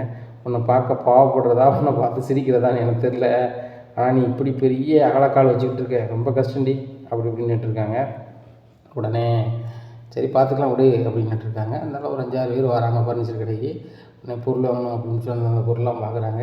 வித்யா நீ வந்து நேரம் பாருடி, நிறைய பேர் வந்து பொருள் வாங்க வராங்க அப்படிங்கிறாங்க. இந்த வித்யா நான் லேசாக அப்படிங்கிறாங்க, அதுவும் சரி தான் அப்படிங்கிறாங்க. பொருளெல்லாம் பார்த்துட்டு எங்களுக்கு இந்த பொருள் வேணும் அப்படிங்கிறாங்க. உடனே எவ்வளோ வருது மேடம் அப்படிங்கிறாங்க. பார்த்துட்டு சார் வந்து இது வந்து 68,000 வருது சார் அப்படிங்கிறாங்க. 68,000 வருது, கொஞ்சம் குறைக்க முடியாதா அப்படிங்கிறாங்க. சார் இது ஒரு 500 குறைக்கலாம், வேறு ஒன்றும் குறைக்க முடியாது அப்படிங்கிறாங்க. சரி மேடம் 68,000 ஒரு 500 குறைச்சிக்கோங்க அப்படின்னு சொல்லிட்டு மீதி பணத்தை கொடுக்குறாங்க. சரி சார் போய்ட்டு வரோம் அப்படிங்கிறாங்க. ரொம்ப சந்தோஷமாக இருக்காங்க ரோகிணி. இன்னும் ரோகிணி நான் வந்தோடனே வியாபாரம் இருக்குது, பார்ட்டி எதுவும் கிடையாதா அப்படிங்கிறாங்க. பார்ட்டி உண்டு, மதியம் உனக்கு பிரியாணி உண்டுன்னு அப்படின்ட்டு இருக்காங்க. இந்த சூழ்நிலையில் பேசிகிட்டு இருக்கும்போது ஒரு ஆள் வராரு. வந்து மனோஜ் சார் இல்லையா அப்படிங்கிறாங்க. மனோஜ் சார் இல்லையா, நீங்கள் யார் அப்படிங்கிறாங்க. இல்லை நாங்கள் வந்து தினேஷ் அனுப்பிவிட்டார் அப்படின்னு. தினேஷா அப்படிங்கிறாங்க. ஜெயிலில் இருக்கிறல தினேஷ் அவர் அனுப்பிவிட்டார், அவரோட ஃப்ரெண்டு அப்படிங்கிறாங்க. அவரோட ஃப்ரெண்டா அப்படிங்கிறாங்க. எதுக்கு அனுப்பிவிட்டான் அப்படிங்கிறாங்க. இல்லை அவரோட பொண்டாட்டியை பற்றி உண்மையை வந்து அவர்கிட்ட சொல்லிவிட்டு அவர்கிட்ட வந்து பெயிலுக்கு காசு வேண்ட சொன்னார் அப்படிங்கிறாங்க. என்னது பெயிலுக்கு காசு வேண்ட சொன்னாரா அப்படிங்கிறாங்க. ஆமாம் மனோஜ் எல்லா உண்மையும் சொல்லிவிட்டு காசு வேண்ட சொன்னார், அது போக வந்து ஒரு சிடியும் கொடுத்துட்ருக்காரு அப்படிங்கிறாங்க. சிடியா அப்படிங்கிறாங்க. இல்லை சாரி மெமரியை கொடுத்துட்ருக்காரு அப்படிங்கிறாங்க. அதை கொடுங்க அப்படிங்கிறாங்க. கொடுக்குறாங்க. கொடுத்தோன்னே போட்டு பார்க்குறாங்க. தினேஷ் வந்து ஏற்கனவே பேசி வச்சுருக்காரு வீடியோவாக. இந்த மாதிரி ரோகிணி வந்து இந்த ஊரை சேர்ந்தவா, இன்னார கல்யாணம் முடிச்சிருக்கா, அவளுக்கு இத்தனை வயசில் பிள்ளை இருக்குது, அவங்க பிள்ளை பேர் இது, அவங்க அம்மா பேர் இது, இந்த ஊரில் இருக்காங்க, அவன் முதல்ல கல்யாணம் மாப்பிள்ளை பேர் இது, அவங்க இவ்வளோ நாள் வாழ்ந்தாங்க, எதுக்காக இந்த பொண்ணு வந்து பார்லர் வேலைக்கு வந்துச்சு, யார்கிட்ட அந்த வேலையை கற்றுக்கிட்டுச்சு, இந்த பிள்ளை என்ன படிச்சிருக்கு, ஏது படிச்சிருக்கு, எல்லா தகவலையுமே வந்து ஒரு வீடியோவாக அதை வந்து வெளியிட்டு டவுன்லோட் பண்ணி வீட்டிலேயே 2-3 காப்பி வச்சுருக்காரு. அந்த ஒரு காப்பியை தான் வந்து ஜெயிலில் பார்க்க போன தன்னோட நண்பர்கிட்ட சொல்லியிருக்காரு. அவரும் அந்த காப்பி எடுத்துக்கொண்டு மனோஜ்கிட்ட காமிச்சிட்டு வாங்கிட்டு வர வேண்டியதான் பணம், ரோகிணியை போட்டு கொடுத்துட வேண்டியதான் அப்படின்னு சொல்லிட்டு அதை கொண்டு வந்திருக்காரு. இதை பார்த்தோன்னே ரோகிணிக்கு போய் ஷாக் ஆகிடுறாங்க. இது உங்களுக்கு யார் கொடுத்தா அப்படிங்கிறாங்க. எனக்கு தினேஷ் தான் அவர் வீட்டில் வச்சுருக்கேன், எடுத்து கொண்டு கொடுங்கன்னாப்புல. இதே மாதிரி ஒரு 5 இடத்துல காப்பி வச்சுருக்காராம். ஒரு காப்பியை நான் எடுத்து வந்திருக்கேன் சரிங்களா, இதை கொண்டு உங்கள் வீட்டுக்கார்ட்ட கொடுக்க சொன்னார். அதுலேயும் ஓகே ஆகலை அப்படின்னு சொன்னால் அடுத்த காப்பியை வந்து உங்கள் குழந்தை முத்துன்னு ஒரு ஆள் கார் ஸ்டாண்டில் இருக்காராங்களோ அவர்கிட்ட கொடுக்க சொன்னாங்க. அதுவும் ஓகே ஆகலை அப்படின்னு சொன்னால் மாமியார் இருக்காங்கல்ல விஜய், அவங்ககிட்ட ஒரு காப்பி கொடுக்க சொன்னாங்க. அதுவும் ஓகே ஆகலைன்னா உங்கள் மாமா அண்ணாமலை இருக்கார்ல, அவரை பார்க்கில் அவர் போகும்போது கொடுக்க சொன்னாங்க. அதுவும் ஓகே ஆகலை அப்படின்னு சொன்னால் சுருதின்னு ஒரு பிள்ளை வந்து உங்கள் ஸ்டுடியோவில் வந்து டப்பிங் கொடுக்கும், அந்த பிள்ளைகிட்ட கொண்டு கொடுக்க சொன்னாங்க அப்படிங்கிறாங்க. இதை கேட்ட ரோகிணி ரொம்பவே தலை சுற்றிடுது. என்ன சொல்கிறீங்க அப்படிங்கிறாங்க. ஆமாம் அப்படிங்கிறாங்க. நீங்கள் வந்து பெயிலுக்கு பணம் தரலை அப்படின்னா இவ்வளோ நாள் நடக்கும் அப்படின்னு சொல்லி மனோஜ் அவர் தான் சொன்னார், யார் தினேஷ் தான் சொல்லிவிட்டார் அப்படிங்கிறாங்க. இதை கேட்ட ரோகிணி ஒரு மாதிரி இருந்தாங்க. வித்தியா சொல்கிறாங்க, பக்கா ப்ராடாக இருப்பான் போலையே, எல்லாமே ஒரு வீடியோ எடுத்து ஒவ்வொருத்தருக்காக சென்ட் பண்ணதுக்கு ரெடி பண்ணி வச்சுருக்கான் பாரு, பயங்கரமாக நல்லா தான் இருப்பான், நீ என்னமோ சொன்னேன் சிட்டியை வச்சு நான் வந்து அவனை உள்ளே அனுப்பிட்டேன் வச்சுட்டேன், இன்னும் ஒன்றும் பிரச்சனை இல்லை அப்படிங்கிறாங்க. நானும் அப்படி தாண்டி நினச்சேன் அப்படிங்கிறாங்க. ஓ என் நண்பர் அனுப்புனது நீங்கள் தானா அப்படிங்கிறாங்க. ஐயோ இதை வேறு சொல்லிட்டோமே அப்படின்னு சொல்லிட்டு, ஓ இல்லை நாங்கள் அனுப்பல வைக்கல அப்படிங்கிறாங்க. அனுப்புனது நீங்கள் தான், நீங்களே வாயிலே சொல்லிட்டீங்க, இப்போ நடந்துருச்சு, ஆனால் பெயில் கொடுத்து பணம் தாங்க அப்படிங்கிறாங்க. இல்லை பணம் இல்லை அது இது இல்லைங்கிறாங்க. இங்கே பாருங்கள் சரி ரைட்டு நான் கிளம்புறேன், நான் அடுத்தாப்புல எனக்கு இன்னொரு வேலை கொடுத்துருக்காருல, நேராக போய் உங்கள் மாமியாரை பார்க்குறேன் அப்படின்னு சொல்லிட்டு வெளியே கிளம்புறாங்க. சார் நில்லுங்க சார், நான் சாரா நெல்லுக்கு நிற்கிறேன், என்ன சொல்லுங்கள் அப்படிங்கிறாங்க. என்னங்க சார் இதில் வந்து 67,500 இருக்குது அப்படிங்கிறாங்க. என்னடி அப்படி கொடுக்க அப்படிங்கிறாங்க. எனக்கு வேறு வழி தெரியலடி, இதை வச்சுக்கோங்க, தயவுசெய்து யார்ட்டையுமே இந்த வீடியோ கொண்டு காமிச்சிடாதீங்க அப்படிங்கிறாங்க. இனிமேல் நான் காமிக்க போகிறேன், இப்போ ஜாமீன் எடுத்து என் நம்பரை கொண்டு வந்துடுவேன், இப்படியும் ஒரு வழி எடுக்கிறது 30,000 ஆகும், மீதி அவர் கை செலவு கொடுத்துட்றேன், அவர் கொஞ்சம் ஃப்ரீயாக இருப்பார், அவர் சரியானவனும் அவங்கள வந்து பார்ப்பார் அப்படின்னு சொல்லிட்டு அவர் போயிடுறாரு. இந்த சூழ்நிலை ரோகிணிக்கு சரியான அழுகையாயிருது. என்ன வித்தியா இப்படி ஆயிடுச்சு அப்படிங்கிறாங்க. ஏன்டி அந்த தினேஷ் ஒரு டுபாக்கூர் பையன், அவன் வந்து ஒன்றுத்துக்கும் ஆக மாட்டான்னு பார்த்தா அவன் என்னடி இப்படி வீடியோ பேசி யார் எங்கே போகிறாங்க, உனக்கு யார் என்ன முறை அவங்களுக்கு என்ன பேர் எல்லாமே தெரிஞ்சு வச்சுருக்கானடி அப்படிங்கிறாங்க. அக்கா ஃப்ராடு இப்படி தானடி பண்ணுவான் அப்படி இப்படின்ட்டு இருக்காங்க. ரோகிணிகிட்ட வித்தியா கேட்குறாங்க, சரிடி பொருளெல்லாம் விற்றுட்ட, அந்த பணத்தையும் நீ வந்து இவன்கிட்ட கொடுத்துட்ட, உன் புருஷன் வந்து பார்க்கும்போது பொருள் இருக்காதுல்ல, அதுக்குள்ளே பணத்தைங்கன்னு கேட்பாரு, பொருளுங்கன்னு கேட்பாரலாம் அப்படிங்கிறாங்க. இல்லை சமாளிக்க தான் சின்ன வேறு என்ன செய்யுது அப்படி அப்படிங்கிறாங்க. இப்படி சமாளிச்சிருவா அப்படிங்கிறாங்க. பார்த்துக்கலாம், கொஞ்சம் பொருள் தான் வச்சுருக்கேன் பார்த்துக்கலாம் அப்படிங்கிறாங்க. சரி பார்த்துக்கோ அப்படின்னுட்டு இருக்காங்க. இந்த சூழ்நிலையில் பார்லர் ஓனர் வந்து பார்லருக்கு வந்துடுறாங்க. பார்லருக்கு வந்தோடனே விஜயா இவங்க ரோஹிணி எங்கே அப்படின்னு கேட்குறாங்க. இல்லை அவங்க கொஞ்சம் வெளில போயிருக்காங்க அப்படிங்க. எங்கே போயிருக்காங்க அப்படிங்கிறாங்க. ஹாஸ்பிட்டல் அறிக்கை போயிருக்காங்க அப்படிங்கிறாங்க. ஏம்மாங்க பாரு, உண்மையை சொல்லு, உண்மையை சொல்லனா ஒன்றையும் வேலையை விட்டு அனுப்பிடுவேன் அப்படிங்கிறாங்க. மேடம் தப்பாக நினச்சிக்காதீங்க, அவங்க கேட்டால் என்னையும் வேலையை விட்டு பாட்டிடுவாங்க, உங்கள்கிட்ட உண்மையை சொன்னாங்கிறாங்க. நீங்கள் என்ன வேலை விட்டு அனுப்பிடுவீங்க, என்ன தான் உண்மைன்னு எனக்கு தெரியல.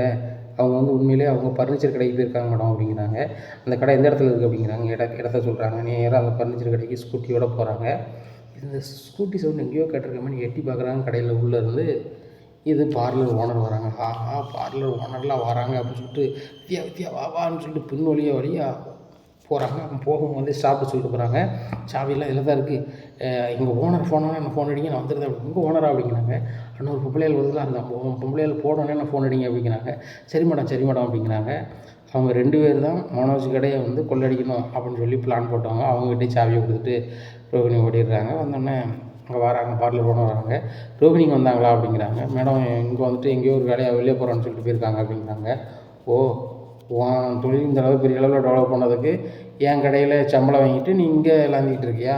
சூப்பராக தான் இருக்குது, கடையெல்லாம் பெருசாக தான் வச்சுருக்கேன். அப்போ என் கடையில் கொள்ளடிச்சு தான் எங்கள் கடையெல்லாம் பெருசாக வச்சுருக்கலாம் அப்படின்னு சொல்லி பயங்கரமாக சிந்தனை பண்ணிட்டு நேராக போயிடுறாங்க. இனிமே உனக்கு என்கிட்ட வேலை கிடையாது அப்படின்னு சொல்லிட்டு மனசுக்கு நினச்சிட்டு போயிடுறாங்க. இங்கே ரோஹிணி நினைக்கிறாங்க, இன்னும் கடை சாப்பிட்டு இருந்து ஃபோன் இல்லையா அப்படின்னு சொல்லிட்டு நினைக்காங்க. ஒருவேளை நம்ம கடைக்கு போனால் ஓனர் நின்றா என்ன செய்ய முடியும் அப்படின்னு சொல்லிட்டு மனோஜுக்கு ஃபோன் அடிக்க. மனோஜ், உங்கள்கிட்ட வேலை பார்க்குறாங்க, ஸ்டாஃபோட ஃபோன் நம்பர் இருக்கா அப்படிங்கிறாங்க.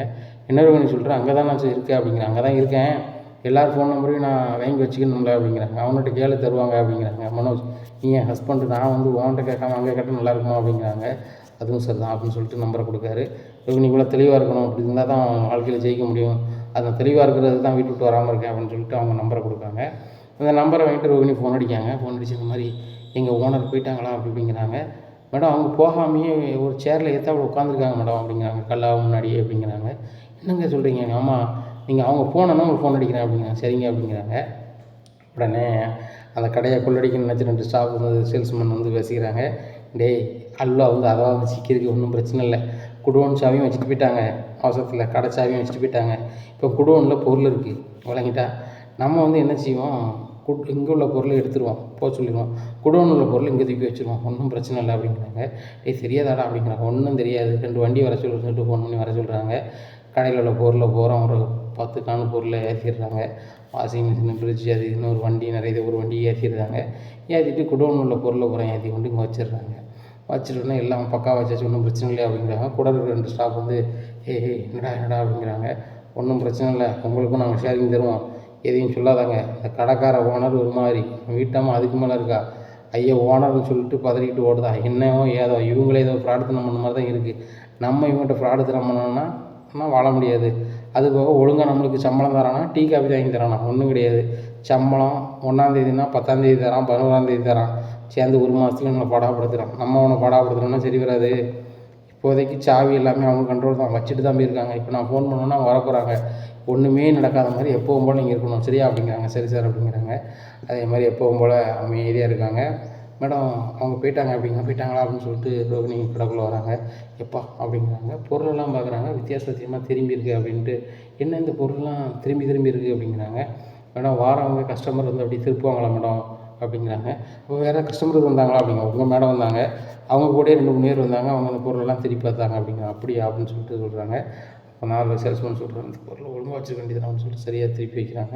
ரைட்டு, நம்ம ஓனர் வந்தால் கண்டுபிடிச்சிடக்கூடாது, இந்த மேடம் கண்டுபிடிக்கல அப்படின்னு சொல்லிட்டு ரைட்டு ஓகே அப்படின்னு சொல்லிட்டு இது பண்ணுறாங்க. சரி, கல்லாலே உட்காந்துட்டு இருக்காங்க. எப்பா நீ தப்பிச்சாச்சு, நாளைக்கு என்ன செய்ய போகிறோன்னு சொல்லிட்டு யோசனை பண்ணிகிட்டு இருக்காங்க. அப்புறம் இங்கே ஃபர்னிச்சர் கடை டைம் முடிஞ்ச பின்னாடி நேராக வீட்டுக்கு போயிடுறாங்க. வீட்டில் போய் மனோஜ் கேட்குறேன், இன்றைக்கி எதுவும் வியாபாராச்சா அப்படிங்கிறாங்க. வியாபாரம் எதுவும் ஆகலை அப்படிங்கிறாங்க. நீ போனதுனால ஆகலை, நான் போனால் ஆயிருக்கும் அப்படிங்கிறாரு மனோஜ். நீங்கள் போய் எத்தனை லட்ச ரூபாய்க்கு சேல்ஸ் பண்ணீங்க அப்படிங்கிறாங்க. இல்லை ரோஹிணி, நான்னா வந்து வியாபார நோக்கத்தோடு பேசியிருப்பேன், உனக்கு பார்லர் நடத்தலை, இதை பற்றி உனக்கு தெரியாதுல ரோஹிணி, அதை பற்றி ஒன்றும் இல்லை, ஒரு வாரம் நம்ம எப்படியாவது சமாளிக்க தான் செய்யணும் அப்படின்ட்டு இருக்காங்க. மனோஜ், எனக்கு வந்து உன் கடையை நடத்த ரொம்ப கஷ்டமாக இருக்குது, தயவுசெய்து நாளைக்கு நீ கடைக்கு வா அப்படிங்கிறாங்க. இல்லை ரோஹிணி, நான் வரவே மாட்டேன் அப்படிங்கிறேன். ஏன் மனோஜ் இப்படி பண்ணுறேன், நான் ஒரு நாள் பார்க்குறது போதும் ஆகுது, பார்லரையும் நீ நடத்த முடியல, இதையும் நடத்த முடியல, நான் என்ன தான் செய்வேன் அப்படிங்கிறாங்க. எங்கள் அம்மாவை நான் பார்லருக்கு போக சொல்கிறேன்னு சொல்லிட்டு நேராக போய் ஏம்மா அப்படிங்கிறாங்க. என்னடா அப்படிங்கிறாங்க. நாளைக்கு நீங்கள் பார்லர் காலையில் போயிருங்க, பார்லர் கல்லாவில் இருங்க அப்படிங்கிறாங்க. சரிடா அப்படின்னு சொல்லி சிரிச்சுக்கிட்டே சொல்லுவாங்க. விஜயாட்ட வந்து உடனே ரோஹிணி, வேண்டாம் ஆண்டி, நான் வேண்டாங்கிற இவ தான் வேணுக்குன்னு சொல்லுதாரு அப்படிங்கிறாங்க. இல்லைம்மா இன்றைக்கி நீ செலவுக்கு தந்த நான் வந்து துணிமணி நான் எடுத்துட்டேன், நாளைக்கு வீட்டில் சும்மா தானே இருப்பேன், நான் அப்படி பார்லரில் போய் கல்லால் உட்காந்துருக்கேன், ஒன்றும் பிரச்சனை இல்லை, அங்கே உள்ள பிள்ளைகள்லாம் தெரிஞ்ச பிள்ளைகள் தானே, அதனால் ஒன்றும் பிரச்சனை இல்லை அப்படிங்கிறாங்க. ஆன்ட்டி தயவு செய்து வேண்டாம் அப்படிங்கிறாங்க. ஏம்மா நான் பார்லர் போனால் வேண்டாம்னு சொல்கிறேன் அப்படிங்கிறாங்க. உடனே முத்து வராரு. அதுக்கு பார்லர் வந்து அவங்க இதாக இருக்கணும்ல அப்படின்னு சொல்லி பையன் பேச ஆரம்பிக்காங்க. நான் நம்ம சும்மா வேலையை போகிற அப்படின்னாங்க. சரிப்பா நம்ம வேலை இருக்கு அப்படின்னு சொல்லிட்டு போயிடுறாங்க. ஆன்ட்டி நீங்கள் வேண்டாம் நானே பார்த்துக்கிறேன் அப்படிங்கிறாங்க. நான் வாரங்க நான் பார்லருக்கு வாரேன்னு சொன்னால் மட்டும் ரோகிணிக்கு என்னதான்னு தெரியல, பிடிக்கவே மாட்டேங்குது. ஆன்ட்டி நீங்கள் நல்லா பேசுகிறேன், அங்கே பார்லருக்கு வந்தால் ஓனரு அத்தைன்னு சொல்லி மரியாதைலாம் பெருமைன்னு நினைக்காமா, அப்படிலாம் ஒன்றும் இல்லைம்மா, வேலை செய்கிற இடத்துல அப்படி தான் இருக்கும் அப்படின்னு சமாளிக்கிறாங்க. வேண்டாம் நானே பார்த்துக்கிறேன் அப்படிங்கிறாங்க. எனக்கே கஷ்டமாக இருக்குமா, 2 கடையும் எப்படி பார்ப்பேன் அப்படிங்கிறாங்க. இல்லை மேடம் இல்லை அத்தை நான் பார்த்துப்பேன் அப்படிங்கிறாங்க. சரிம்மா ஏதோ பண்ணு அப்படிங்கிறாங்க. அப்போ தான் அவங்களுக்கு பெருமிச்சு வருது. ஒரு வேளை இவங்க பார்லர் போனாலும் மாட்டிக்கும் அப்படின்னு நினச்சிட்டு இருக்காங்க. இந்த சூழ்நிலை காலையில் விடியுது. விடிஞ்சோடனே நேராக பார்லர் போகிறாங்க. பார்லர் போனோன்னா ஓனர் அங்கே உட்காந்துருக்காங்க. வணக்கம் மேடம் அப்படிங்கிறாங்க. வணக்கம் போல தான் இருக்கட்டும், நேற்று எதுக்கு நான் போனோன்னே கிளம்பி போயிட்டீங்க அப்படிங்கிறாங்க. அப்படிலாம் போகலையே மேடம் அப்படிங்கிறாங்க. ஏமாங்க பாரு, நான் வெளில போயிட்டு எனக்கு அந்த வேலை ஓகே ஆகலை, திரும்பி வந்துட்டேன், திருப்பி வந்து பார்க்குறேன் நீ இல்லை. அப்போ சாப்பிட்ட கேட்கல பல முறை அவங்க பதிலே சொல்லலை. உன் ஸ்டைலில் நான் கேட்கும் போது தான் சொன்னாங்க. அப்படி சொல்லும் போது உன் ஃபர்னிச்சர் கடைக்கு வந்தேன். ஃபர்னிச்சர் கடைக்கு வரும்போது என்ன பார்த்தோன்னு நீ வந்து ஓடுனேன், அதையும் நான் பார்த்தேன். விளங்கிட்டா, ஏன் என்னை பார்த்து ஓடணும்? ஏன்னா உனக்கு இங்கே வேலை பார்க்க பிடிக்கல அப்படின்னா அவன் ஃபர்னிச்சர் கடையிலே வந்துக்க வேண்டியதானே. உனக்கு இங்கே வேலை இல்லை ரோகிணி, நீ வந்து ஒன்று செய், என்கிட்ட இந்த மாதம் எவ்வளோ ஓடி இருக்கு வச்சுருக்குன்னு சொல்லி கணக்கு கொடுத்துட்டு நீ கிளம்பிடு. இவ்வளோ காலம் நீ நான் நம்பினேன், இன்னுமே நான் நம்பினா சரியாக வராது, அதனால் நீ தயவு செய்து என் பார்லர் சாவி தந்துட்டு நீ வேலையை பாரு அப்படிங்கிறாங்க. மேடம் ப்ளீஸ் மேடம் இன்னும் இப்படி நடக்காது மேடம் அப்படிங்கிறாங்க. இங்கே பாருமா, நீ வந்து என்னோட பெரிய அளவில் தொழில் பண்ணது அளவுக்கு வந்துட்டேன், இன்னுமே நீ என்கிட்ட வேலை பார்த்துக்கோ நான் சரியாக இருக்காது. நீ ஒரு இடத்துல ஒரு முதலாளியே ஒரு ஃபர்னிச்சர் கடை வச்சுருக்க, நீ வந்து என்கிட்ட பார்லரில் ஒரு கூலி ஆள் மாதிரி வேலை பார்த்தனா சிலாய்க்கக்கூடாது, அதனால் நீ அங்கேயே பார்த்துக்கோமா அப்படிங்கிறாங்க. மேடம் ப்ளீஸ் மேடம் அப்படிங்கிறாங்க. தயவுசெய்து நீ பேருமா, சாவியை கொடுத்துட்டு கணக்கு வள கூட பைய கொடு, அவங்கள்ட்ட எதையும் எதிர்பார்க்கலாமா அப்படின்னு சொல்லிட்டு அனுப்பிவிட்றாங்க. ரோகிணி ரொம்ப சோகமாக ஃபர்னிச்சர் கடைக்கு வராங்க. அப்போ ஸ்டாஃபெல்லாம் ரொம்ப சந்தோஷமாக இருக்காங்க. ஏற்கனவே எடுத்த பொருளெல்லாம் விற்றாச்சு, அதை காசு வாங்கியாச்சு, நல்லா குளிர்ச்சியாக இருக்காங்க. மேடம் இன்றைக்கி நம்மளுக்கு எதுவும் லாபத்தை ஏற்படுத்துவாங்களா அப்படின்னு சொல்லிட்டு இந்த சூழ்நிலையில் வந்துட்டு ரோகிணி வந்து கல்லால் உட்காந்துருக்காங்க. அப்போ கொஞ்சம் வியாபாரமும் ஆகுது.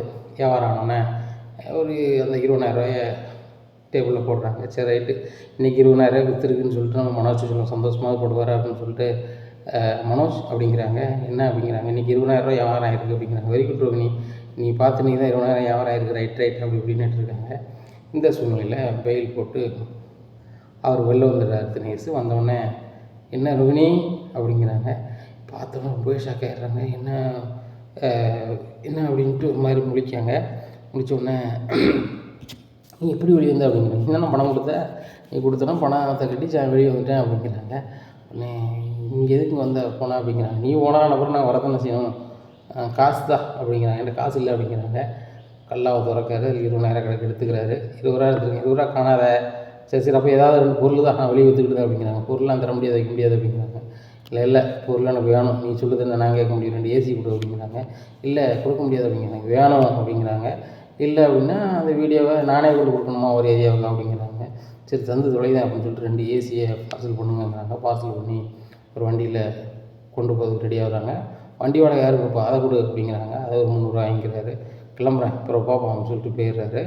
இந்த சூழ்நிலையில் மனோஜ் கடையை அடைச்சிட்டு வீட்டுக்கு போகிறாங்க. இன்னொரு இன்றைக்கி 20,000 வியாபாரம் ஆச்சுன்னு சொன்னால் அதுக்கப்புறம் ஒன்றுமே பேசலை அப்படிங்கிறாங்க. மனோஜ் நான் மாற்றி சொல்லிட்டேன் மனோஜ், அந்த 20,000 பார்லரில் வந்த லாபம், அதை வந்து பார்லர் டெவலப் பண்ணதுக்குள்ள பொருள்லாம் வாங்கிட்டேன் அப்படிங்கிறாங்க.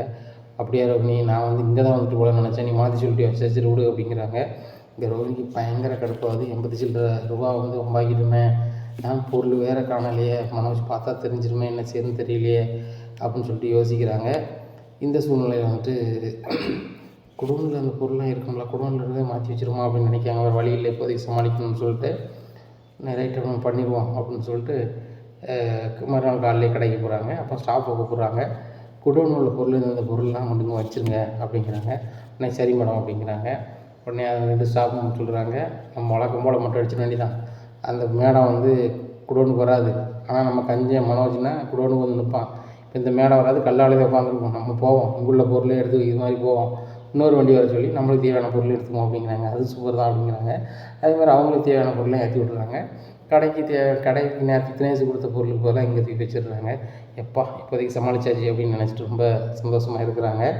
இந்த சூழ்நிலையில் ஸ்டாஃபுக்கு பயங்கர சந்தோஷம். அந்த மேடம் வந்ததுலேருந்து நம்மளுக்கு வந்து ஆடி தீபாவளியெல்லாம் இருக்குது அப்படின்னு சொல்லிட்டு பயங்கரமாக இருக்குது.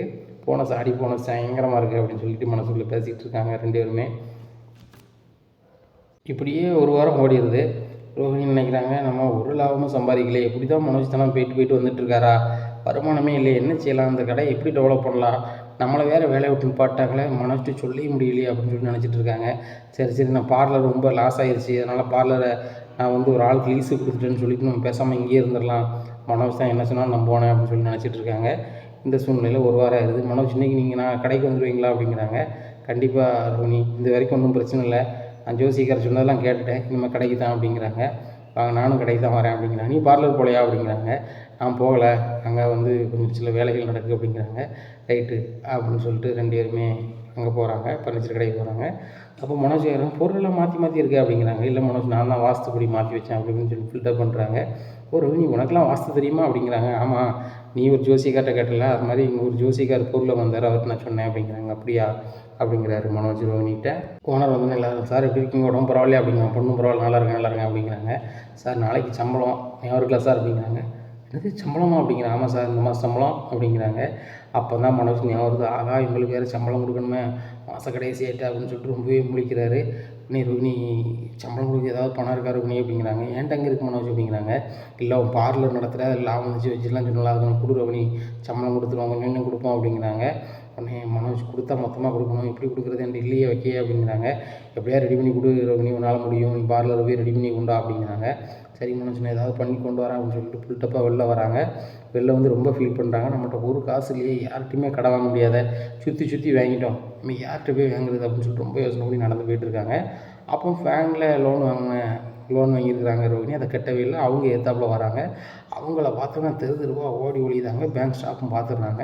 இந்த பொண்ணு ரோஹிணி தான் அப்படின்னு சொல்லிட்டு சுற்றி விரட்டுறாங்க. இவங்க அங்கங்கே பாஞ்சு போகிறாங்க. இப்படியா இருக்குது இந்த சூழ்நிலையில். ஒரு தெருவில் போய் சந்துக்குள்ளே போய் நின்றுக்கிறாங்க. அவங்க பேங்க்காரங்க தேடி பார்த்து அந்த பொண்ணுக்காங்களே, சரியான பக்கா ஃப்ராடு, அவங்க புருஷன் ஆதார் கார்டு அட்ரஸ் தான், அதையுமே இவன் தொலைச்சிட்டியாடா, நீங்கள் வச்சுட்டியாடான்னு சொல்லி அந்த ஸ்டாஃபுக்குள்ளேயே அவங்களுக்குள்ளேயே சண்டை போட்டுக்கிட்டு இருக்காங்க. இதை ரோஹிணி கேட்டுறாங்க. ஓஹோ, என் வீட்டுக்காரோட ஆதார் தொலைச்சிட்டிங்களா, ரைட்டு, இன்னும் ரொம்ப நாள் சுற்றிட்டு தான் இருப்பீங்க, நான் வீட்டுக்கு வரேன், நீங்கள் வீட்டுக்கு வந்து பிரச்சனை முடிவீங்கன்னு சொல்லிட்டு நான் பயந்துக்கிட்டு இருந்த காலமாக போச்சு, ரைட்டு, ஒரு பிரச்சனை முடிஞ்சது அப்படின்னு சொல்லிட்டு எப்பா அப்படின்னு சொல்லிட்டு கிளம்பி போகிறாங்க. ரோஹிணி கேட்டுக்கிட்டதை அவங்களுக்கு தெரியல, அவங்க கொஞ்சம் மறைஞ்சி ஒரு சந்துக்குள் நின்றுறாங்க. இப்படியா இருக்குது. இந்த ஒவ்வொரு இடத்துமா கேட்டுக்கிறாங்க, பணமே கிடைக்கல. அப்போ மனோஜுக்கு ஃபோன் பண்ணிக்கிறாங்க. மனோஜ், என்னோடய அக்கௌண்ட் வந்து லாக் ஆகிருக்கு, அதனால் பார்லர் அக்கௌண்ட்லேருந்து பணம் எடுக்க முடியல வைக்க முடியல அப்படின்னு சீனை போடுறாங்க. இன்னொரு பண்ணி சொல்கிறேன், நான் சம்பளம் போடணும்னு நினைக்கல, இல்லைன்னா ஸ்டாஃப்லாம் ஒரு மாதிரி பேசுவாங்களா அப்படிங்கிறாங்க. மனோஜ், எனக்கு என்ன செய்யணும் தெரில அப்படிங்கிறாங்க. சரி அப்போ நீ ஒன்று செய், நேராக அங்கே நம்ம கடைக்கு வா, நான் எதாவது ரெடி பண்ணி பார்க்குறேன் அப்படிங்கிறாங்க. நேராக கல்லாவுக்கு வந்துடுறாங்க. கல்லால் உட்காந்துருக்காங்க. மனோஜ் வந்து ஒவ்வொரு இடமா தேடி போகிறார் பணம் கிடைக்குங்கிறதுக்கு. கிடைக்கல. கடைசியாக சந்தோஷம் எங்கே இருக்குது அப்படிங்கிறாங்க. நம்ம பார்க்கல அப்படிங்கிறாங்க. பார்க்கு வராரு. உன்னை பார்த்து எவ்வளோ நாளாச்சு, ஒரு வெடி வாங்கி போட்டுருவோமா, ஒரு ஓனர் வந்து பார்க்கு வந்திருக்கு, அதுவும் என் நண்பன் நீ பார்க்க வந்திருக்க, அந்த ஜோசியர் கொடுத்த ஐடியா என்னாச்சு அப்படிங்கிறாங்க. ஐடியாலாம் சூப்பர் தான், இப்போ ஒரு வாரம் எனக்கு ஒன்றும் ஆகலை, ரொம்ப பாதுகாப்பாக இருந்துட்டேன், ஒன்றும் பிரச்சனை இல்லை. இப்போ அதோட இன்னொரு பிரச்சனை வருது அப்படிங்க. என்ன பிரச்சனை அப்படிங்கிறாங்க. என் கடையில் வேலை பார்க்குற ஸ்டாஃபுக்கெல்லாம் சம்பளம் போடணும், ஒரு வாரம் லீவ் போட்டேன் அப்படிங்கிறாங்க. ஒரு வாரம் தானேப்பா லீவ் போட்டேன், 3 வாரம் வியாபாரம் பார்த்துருப்பல, அந்த சம்பளத்தை வச்சு கொடுக்க வேண்டியதானே அப்படிங்கிறாங்க. கடை ஓடினா தானே கொடுக்க முடியும், கடை ஓடலை, அதனால் சம்பளம் இல்லை, அதனால் நீ வந்து எப்படியாவது கொஞ்சம் பணம் ரெடி பண்ணி கொடுப்பா அப்படிங்கிறாங்க.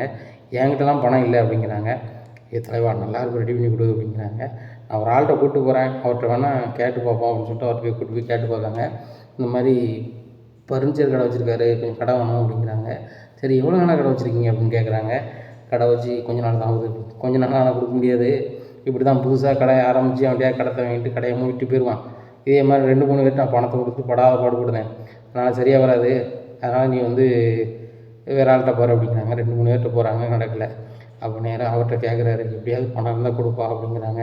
என்கிட்ட பணம் இல்லை நண்பா, என்கிட்ட இருக்கிறதே வந்து 40,000 தான் இருக்குது அப்படிங்கிறாங்க. 40,000 தான் இருக்கா அப்படிங்கிறாங்க. சரி அதையாவது கூட அப்படிங்கிறாங்க. கொடுக்குறாரு. இன்னும் 60,000 என்னச்சு போகிற அப்படிங்கிறாங்க. 1,00,000 தேவையா, இன்னும் 60,000 என்னச்சு போகிற அப்படிங்கிறாங்க. ஒன்றும் தெரில அப்படிங்கிறாங்க. பேசாமல் உங்கள் வீட்டில் எதுவும் பணம் கேட்க வேண்டியதானே அப்படிங்கிறாங்க. எங்கள் வீட்டில் எதுவும் கேட்க முடியாது, ஏற்கனவே வீட்டில் ஒரு பொருள் எடுத்துகிட்டு படாத பாடுபட்டேன், அசிங்கப்பட்டு போச்சு, ஒன்றும் செய்ய முடியாது, எங்கள் அம்மா கூட ஹெல்ப் பண்ண மாட்டாங்க அப்படிங்கிறாங்க. அவன் தம்பி வந்து ஏதோ மாடியில் வீடு கட்டுறதுக்கு முண்டில் சேர்க்காம வைக்கான், ஒரு நாளைக்கு 5000 போட்டு வைக்கான், 10,000 போட்டு வைக்கான் அப்படிங்கிறாங்க. ஆமாம், அதில் ஒரு 60,000 மேலே போட்டிருப்பான் அப்படிங்கிறாங்க. மனோஜ் 60,000 மேலே போட்டிருப்பானா அப்படிங்க. அது போட்டிருப்பான். நான் வந்து இவ்வளோ போடுதான்னு சொல்லுவாங்கள்ல, அது காது கேட்கும். அந்த முண்டில் எங்கே இருக்குது அப்படிங்கிறாங்க. எங்கள் அம்மா ரூமில் தான் இருக்குது, அவனுக்கு தான் தனியாக ரூம் கிடையாது அப்படிங்கிறாங்க. பிறகு என்ன உங்கள் அம்மா பார்க்குற போகிற மாதிரி அந்த உண்டியல் எடுத்துட வேண்டியதானே அப்படிங்கிறாங்க. ஏற்கனவே என்னத்தக்காங்கலாம் என்னை தான் சொல்லுவான் என் தம்பிக்காரன். அதனால தான் நான் எடுத்தேன், நம்ம அவ்வளோதான், வீட்டு விட்டு அனுப்பி விட்ருவான். இன்னும் அந்த வீட்டு பக்கத்துக்கு என்னால் போக முடியாது. நான் மாதம் வேறு எங்கள் அப்பாவுக்கு 50 ரூபா கொடுக்கணும்னு சொல்லியிருக்கேன். அதை எப்படி கொடுக்க போகிறேன்னு தெரியல, இந்த சம்பளமே முதல்ல எப்படி கொடுக்க போகிறேன்னு தெரியல அப்படின்னு சொல்லிக்கிட்டு இருக்காங்க. பேசாமல் அதில் ஒரு 50 ரூபா கிடக்குங்களா, அதை எடுத்துட வேண்டியதானே அப்படிங்கிறாங்க. அதை எப்படி எடுக்க முடியும்னு தான் எனக்கு ஒன்றும் தெரில அப்படிங்கிறாங்க. உங்கள் அம்மா ரூமில் தான் இருக்குதுன்னு சொல்லிட்டேன், உங்கள் அம்மா எப்படியும் கோயிலுக்கு போவாங்க, சும்மா உடம்பு சரியில்லாத மாதிரி பம்பிட்டு கிடந்துட்டு நைஸாக தூக்கிட வேண்டியதானே, உங்கள் வீட்டு அம்மாவை எங்கேயாவது அனுப்பிட வேண்டியதானே அப்படிங்கிறாங்க. சரி பார்க்குறேன் அப்படின்னு சொல்லிட்டு சொல்கிறாங்க. இந்த சூழ்நிலையில் வீட்டுக்கு வந்துடுறாங்க. வீட்டுக்கு வந்தோன்னா ரோஹினி கடை அடைச்சி அப்படின்னு அடைச்சிட்டு வந்துட்டாங்க அப்படிங்கிறாங்க. நீங்கள் பணம் ஏற்பாடு பண்ண போனீங்க, என்னாச்சு அப்படிங்கிறாங்க. ஒரு பக்கம் கிடைக்கல ரோஹினி, என்னாச்சுன்னு தெரில அப்படிங்கிறாங்க. இன்றைக்கி பூரா சம்பளம் கேட்டு படாப்படுத்திட்டாங்க, நீங்கள் சம்பளம் தரலன்னா அவ்வளோதான், நாளைக்கு காலையில் நம்ம எப்படி கடைக்கு போக முடியும் அப்படிங்கிறாங்க. மறுநாள் காலையில் கடைக்கு போகிறாங்க. அப்புறம் சம்பளம் இன்றைக்கி ஈவினிங்குள்ளே வரும் அப்படிங்கிறாரு மனோஜ். இன்றைக்கி ஈவினிங்குள்ளே வருவோம் அப்படிங்கிற. ஆமாம், ஈவினிங்குள்ளே தான் வரும் அப்படிங்கிறாங்க. இப்படியா இருக்குது. இந்த சூழ்நிலையில் வந்துட்டு மனோஜ் வந்து ரோஹினியை வச்சுட்டு எங்கேயாவது நம்ம ரெடி பண்ண போவோம், பழைய ஹோட்டல் ஓனர்கிட்டயே போய் கேட்டு பார்ப்போம், நாச்சு நானும் ஒரு கடை வச்சுட்டேன், ரொட்டேஷன் பண்ண பணம் இல்லை, கொஞ்சம் கொடுங்க நாச்சு, நான் தந்துருந்தேன்னு சொல்லி கேட்க போகணும்னு சொல்லி அந்த ஹோட்டல் ஓனரை பார்க்க போகிறாரு. அந்த ஹோட்டல் ஓனர் மனோஜ் பார்த்தோன்னா 1,000 அவ்வளோட்ட வெளிலப்படா அப்படிங்கிறாங்க. அண்ணாச்சி மன்னிச்சிருங்க, நானும் இப்போ பழைய மாதிரி இல்லை, நானும் ஒரு தனியாக ஒரு ஃபர்னிச்சர் கடை வச்சுட்டேன், ஆனால் எனக்கு ஒரு ரொட்டேஷனுக்கு பணம் கஷ்டப்படுது, எனக்கு ஒரு 60,000 வேணும் தலைவரை, கொஞ்சம் தந்து உதவுங்க அப்படிங்கிறாங்க. அவர் ரொம்பவே சிரிக்கிறாரு. என்கிட்ட வேலை பார்த்தே 10 நாள், இந்த 10 நாளைக்கு நீ 60,000 சம்பளம் கேட்கியா அப்படிங்கிறாங்க. அதான் கேட்க வரல தலைவரை, நான் இப்போ கைமாற்றி தந்துடுறேன், ஏன்னா எனக்கு யார்கிட்ட கேட்கனே தெரியல, தான் உங்கள்கிட்ட வந்திருக்கேன் அப்படிங்கிறாங்க. தம்பிங்க பாரு, நீ வந்து நல்ல பையனாக இருந்தால் உனக்கு நம்ம செய்யலாம், நீ எனக்கு எதாவது ஹோட்டல் வச்சுனா நீலாம் ஒரு ஆளாக வழுக்க மாட்டியா, அப்படியா இப்படியான்ட்டு போனேன், இப்போ வந்து உன் தேவைக்கு வந்து எனக்கு அதெல்லாம் சரி வராது தம்பி, வேணா வயிற்றுக்கு சாப்பிட்டு போ அப்படிங்கிறாங்க. சரி நான் சாப்பிட்டாது போகிறேன் அப்படின்னு சொல்லிட்டு சாப்பிட்டு நல்லா கிளம்புறாரு. கூட வேலை பார்க்குறவங்க என்ன மனோஜ் எப்படி இருக்குது அப்படிங்கிறாங்க. டேய் நான் ஓனர்டா, மனோஜ் நான் கூப்பிட்டு பேசாதங்க அப்படிங்கிறாங்க. நீ ஓனரா, உன்னை பார்க்க ஓனர் மாதிரியா தெரியுது அப்படின்னு சொல்லி மனோஜ் எல்லாருமே திட்டுறாங்க. மனோஜ் சாப்பிட்டு எழுந்திரிச்சு போகிறாரு. ஒரு பக்கம் பணம் பற்ற முடியல, என்ன செய்ய, ஒரு வேளை நம்ம சந்தோஷம் இதுதான் செஞ்சாகணுமா அப்படின்னு சொல்லிட்டு நினைக்கிறாங்க. நேராக வீட்டுக்கு போகிறாங்க. வீட்டில் போய் ரொம்ப உட்காந்துருக்காங்க. விஜயா கேட்குறாங்க, என்னடா கடைக்கு போகலையா அப்படிங்கிறாங்க. இல்லைம்மா ரோஹினி இருக்கா அப்படின்ட்டு இருக்காங்க. சரி அப்படின்ட்டு இருக்கும்போது நாளைக்கு முத்து மீனாவும் வெளில போகிறாங்களா அப்படிங்கிறாங்க. முத்து மீனா வெளியே போகிறாங்களா, அவங்க எங்கே போகிறாங்களா அப்படிங்கிறாங்க. அவங்களுக்கு இப்போ ரொம்ப ஏற்காலாக இருக்கான், அதனால் சீக்கிரம் அவங்களுக்கு வந்து சாமி கும்பிட்டு அந்த பணம் சேரணுமா, இந்த உண்டியல் ஒன்று வச்சுருக்காங்கல்ல, அதில் பணம் நல்லா சேர்ந்துக்கிட்டு இருக்கான், அதே மாதிரி நல்லா சேரணுமா, சீக்கிரம் வீடு கட்டணுமா, அதனால் திருப்பதி வரைக்கும் அவங்க போகிறாங்களாம் புருஷன் முன்னாடியும் அப்படிங்கிறாங்க. அம்மா இதெல்லாம் தேவையில்லாத வேலைம்மா அப்படிங்கிறாங்க. உனக்கு என்னடா அவன் வேலையை பாரு, அவர் 2 நாள் இல்லைன்னா நிம்மதி என்னடா அப்படிங்கிறாங்க. நிம்மதியா, ஏம்மா நீங்கள் தானம்மா சமைக்கணும் அப்படிங்கிறாங்க. ஆமாம் என்ன அப்படின்னு சொல்லிட்டு, மீனா நீலாம் திருப்பதி போகக்கூடாது அப்படிங்கிறாங்க. உடனே முத்து சொல்கிறார், ஏன் போகக்கூடாது அப்படிங்கிறாங்க. வீட்டில் யார் சமையல் பண்ணுவா அப்படிங்க, நீங்கள் பண்ணுங்க அப்படிங்கிறாங்க. உடனே ஏங்க பாருங்கள், இந்த மீனா போனால் யார் சமைப்பா, மற்ற பிள்ளைகளாம் வேலைக்கு போயிட்டு இருக்க வச்சிட்ருக்கு அப்படிங்கிறாங்க. மீனா வேலைக்கும் போயிட்டு தான் சமைச்சிட்ருக்கா, அதே மாதிரி வேலைக்கு போகிறவங்க சமைச்சு சாப்பிட்டு போக வேண்டியதானே அப்படிங்கிறாங்க. ஏங்க உங்களுக்கு டயத்துக்கு சாப்பிட்டு மாத்திரை போடணும்னு டாக்டர் சொல்லியிருக்காரு அப்படிங்கிறாங்க. நீ தான் மாத்திரை மட்டும் தான் டயத்துக்கு சாப்பிடணும் வைக்கணும், அப்புறம் சமைச்சு கொடு நான் சாப்பிட்றேன் அப்படிங்கிறாங்க. ஏங்க இவரை போகக்கூடாதுன்னு சொல்லுங்கள் அப்படிங்கிறாங்க. என் முத்து சொல்கிறாரு, யார் எங்கே போகணும் போகக்கூடாதுன்னு முடிவு கொடுது அவங்கவுங்க, நீங்கள் சொல்லக்கூடாதுமா, நாங்கள் திருப்பதி போகிறது தான் போகிறோம், நாங்கள் வந்து ஹனிமூனே போனதில்லை, நாங்கள் திருப்பதிக்கு போகிறோம் அப்படிங்கிறாங்க. டேய் லூஸ் மாதிரி பேசிகிட்டு இருக்காடா அப்படிங்கிறாங்க. அப்போ தான் மனோஜுக்கு பயங்கரமாக மண்டை ஓடுது. ரைட்டு, இவங்க 2 பேரும் வீட்டு விட்டு வெளில போயிட்டாங்கன்னா உண்டியில் நம்ம திறந்து பணத்தை எடுத்துடலாம், பணத்தை எடுத்து சம்பளத்தை கொடுத்துடலாம், ஒன்றும் பிரச்சனை இல்லை, இன்றைக்கி ஒரு நாள் மட்டும் டைம் கேட்போம், நாளைக்கு சம்பளத்தை கொடுத்துருவோம் அப்படின்னு சொல்லிட்டு நேராக அங்கே போகிறார், நீச்சல் கடைக்கு போகிறாரு. போயிட்டு ரோஹினிட்ட சொல்கிறாங்க, நாளைக்கு ரோஹினி ஆள்கிட்ட பணம் கட்டிருக்கேன், பணம் வந்துடும், அதனால் நாளைக்கு தரேன்னு சொல்லிடுறேன் அப்படின்னு சொல்லிட்டு ஷாப் போகிறாங்க சொல்லிடுறாங்க. ஷாப்புமே சரி சார் அப்படின்றாங்க. எப்படி மனோஜ் கொடுக்க போகிறீங்க கேட்டிங்களா அப்படிங்கிறாங்க. ரெடி பண்ணுற ரோஹினி, அதை பற்றி ஒரி பண்ணாத, நான் பார்த்துக்கிறேன் அப்படிங்கிறாங்க. உடனே சரி மனோஜ் அப்படிங்கிறாங்க. இந்த சூழ்நிலையில் மறுநாள் காலையிலே முத்து மீனாவும் திருப்பதி கிளம்பி போயிடுறாங்க. இப்படியா இருக்குது. அப்போ ரோஹினி வந்துட்டு கடைக்கு இப்போ நான் ஒரு ஆள்கிட்ட பணம் வாங்கிட்டு கடைக்கு வந்துடுறேன் அப்படிங்கிறாங்க. உடனே சரி மனோஜ் அப்படின்ட்டு அவங்க கடைக்கு வந்து கடையை திறந்து உட்காந்துருக்காங்க. மனோஜ் வீட்டுலேயே கிடக்காங்க. அப்போ விஜயா கேட்குறாங்க, என்னடா ரூமுக்குள்ளேயே கிடக்க அப்படிங்கிறாங்க. ஒன்றும் இல்லைம்மா அப்படிங்கிறாங்க. நீங்கள் எங்கேயும் போகலையாம்மா அப்படிங்க, கோயில் வரைக்கும் போகணுண்டா பக்கத்தில் அப்படிங்கிறாங்க. சரிம்மா அப்படிங்கிறாங்க. உடனே எல்லோரும் வேலைக்கு போகும்போது சுருதியும் நான் வேலைக்கு கிளம்புறேன்னு சொல்லிட்டு போயிடுறாங்க. எப்பா வீட்டில் யாரும் கிடையாது, நம்ம மட்டும் தான் இருக்கோம். ரைட்டு முத்து மீனா சேர்த்து வச்சுருக்க அந்த உண்டியல் பணத்தை அடிச்சிட வேண்டியதான். அடிச்சிட்டோம்னா நம்ம வந்து கண்டிப்பாக அதை சம்பளமாக கொடுத்துடலாம். இவங்க உண்டியில் வந்து எப்பப்போ திறந்தா பார்க்க போகிறாங்க கிடையாது, பார்த்துக்கலாம் அப்படின்னு சொல்லிட்டு நேராக விஜயா ரூமுக்குள்ளே போகிறாங்க. பொண்ணு உண்டியில் தூக்கி போகிறாங்க. வீட்டில் தான் இருக்குது, கண்டிப்பாக இதில் பணம் இருக்கும், நம்ம தான் எண்ணி இருக்கும் இவ்வளோ கிடக்கும் அப்படின்னு சொல்லிட்டு உண்டியில் நைஸாக வந்து ஒரு இதை வச்சு அடிச்சு உடைக்காரு. அந்த பூட்டை உடைச்சி அந்த பூட்டு திறக்குது. திறந்த உடனே அதோட பணத்தை பூரா எடுத்தார். எடுத்து அந்த பூட்டை அமுக்கிட்டு அந்த பூட்டுறதுக்கு ஒரு பேஸ்ட்டை வச்சு அந்த பூட்டை அமுக்கி விட்டுறாரு. அமுக்கி விட்டு பூட்டு வந்து எப்பவும் போல தானே இருக்குது அப்படின்னு சொல்லிட்டு பார்த்துட்டு, ரைட்டு எப்பவும் போல தான் இருக்குது அப்படின்னு சொல்லிட்டு அந்த பணத்தை பூரா ஒரு இதுக்கு அள்ளுதாரு. அள்ளிட்டு எண்ணிக்கிட்டு இருக்காரு. என்னும்போது 60,000 கூட இருக்கும், 67,000 இருக்கா அப்படின்ட்டு இருக்காரு. இந்த சூழ்நிலையில் வந்துட்டு ஸ்ருதி வந்து வேலைக்கு போனவங்க ரிட்டன் வராங்க. ஏதோ ஒரு செல்ஃபோனை ஏதோ வச்சுட்டு போயிட்டாங்க ரூமில். அவங்க திரும்பி வந்து எடுக்கிறதுக்காக ரூமுக்குள்ளே வராங்க. இங்கே விஜயாவும் கோயிலுக்கு போய்ட்டு கரெக்டாக வீட்டுக்குள்ளே வராங்க. அப்போ வரும்போது என்ன ஸ்ருதி என்ன திரும்பி வரா அப்படிங்க, செல்லை வச்சுட்டு போயிட்டா ஆண்டி அப்படிங்கிறாங்க. சரி எடுமா அப்படிங்கிறாங்க. எடுக்க போகும்போது விஜயா அங்கே ரூமுக்குள்ளே சவுண்டு கேட்குன்னு சொல்லிட்டு ஸ்ருதி ஏதோ சவுண்டு கேட்கு அப்படிங்கிறாங்க. திருடாமல் வந்துட்டானு தெரியலையா அப்படின்னு சொல்லிட்டு இது பண்ணும்போது, ஆகா ஆள் வந்துட்டு போலையா அப்படின்னு சொல்லி ஒரு பெட்ஷீட்டை மூடிக்கிட்டு ஒரு முக்கில் போய் கிடக்காரு. இந்த சூழ்நிலையில் ஸ்ருதி சொல்கிறாங்க, ஆண்டி கதவை மெயின் கதவை மட்டும் அடிங்க, நான் பார்த்துக்கிறேன் அப்படின்னு சொல்லிட்டு ஒற்றடிக்கூடிய கம்பு எடுக்கிறாங்க. எடுத்துகிட்டு ஆண்டி நீங்கள் தூரம் மட்டும் போங்க, நான் பார்த்துக்கிறேன் அப்படிங்கிறாங்க. ஏம்மா நீ எதுவும் அந்த திருட எதுவும் செஞ்சிடாமா அப்படிங்க, நான் பார்த்துக்கிறேன் ஆண்டி நீங்கள் கவலைப்படாதீங்க அப்படின்னு சொல்லிட்டு கதவை மிதிக்கிறாங்க. மனோஜ் வந்து அந்த பணத்தோடு போய் ஒரு போர்வையை மூடி ஒரு இடத்துல உட்காந்துட்டு அடிச்சிடாங்க அப்படிங்கிறாங்க. மனோஜை வந்து ஆளை இடே திருட்டு பயலை அப்படின்னு சொல்லிட்டு அந்த கையிலேயே 4 போடு போடுதாங்க. எப்பா அப்படிங்கிறாரு. சுதி விடுமா, அது மனோ சவுண்டு மாதிரி இருக்குது அப்படிங்கிறாங்க. அதனால் போர்வை எடுத்துகிட்டு பார்க்குறாங்க. அது மனோஜ். ஏன்டா அப்படி பண்ணேன் அப்படிங்கிறாங்க. என் கையை முறிஞ்சிச்சுமா அப்படிங்கிறாங்க. கை முறிஞ்சிச்சா அப்படிங்கிறாங்க. பார்க்குறாங்க பணமாக செதறி கிடக்கு. அங்கே உண்டியல் ஒரு மாதிரி இருக்குது. இதை பார்த்தோன்னே ஸ்ருதி சொல்கிறாங்க, பாருங்கள் ஆண்டி, இந்த உண்டியிலையும் திருட ஆரம்பிச்சிட்டாங்க. இந்த முத்து மீனாவும் எவ்வளோ கஷ்டப்பட்டு மாடியில் வீட்டுக்கு எடுத்து கொஞ்சம் கொஞ்சமாக சேர்க்காங்க, மனசாட்சியே கிடையாது. இன்னும் நம்ம திருட்டு போய நீலாம் மனுஷனா, இப்போ முத்து மீனான்னு சொன்னால் உங்கள் நிலைமை என்ன தெரியுமா அப்படிங்கிறாங்க. உடனே நல்லாயிருக்கு சுதிமா, நீ சொல்லிடாத அப்படி இப்படின்னு சொல்லிட்டு மனோஜ் சமாளிக்காரு. உடனே சுதிமா ப்ளீஸ்மா நீ சமாளித்து சொல்லிடாதம்மா அப்படிங்கிறாங்க விஜயா. ஏன் ஆண்டி சொல்லக்கூடாது, திருட்டு வேலை பண்ணால் சொல்லக்கூடாதா, நான் போலீஸை சொல்லி உள்ளே வைக்கணும்னு சொல்லி எனக்கு அவ்வளோ கடுப்பாகுது. உள் வீட்டுக்குள்ளே திருட ஆரம்பிச்சிட்டாங்க. 1 2 இல்லை, ஏகப்பட்ட திருட்டு பண்ணிகிட்டு இருக்காங்க. இது சரியே வராது.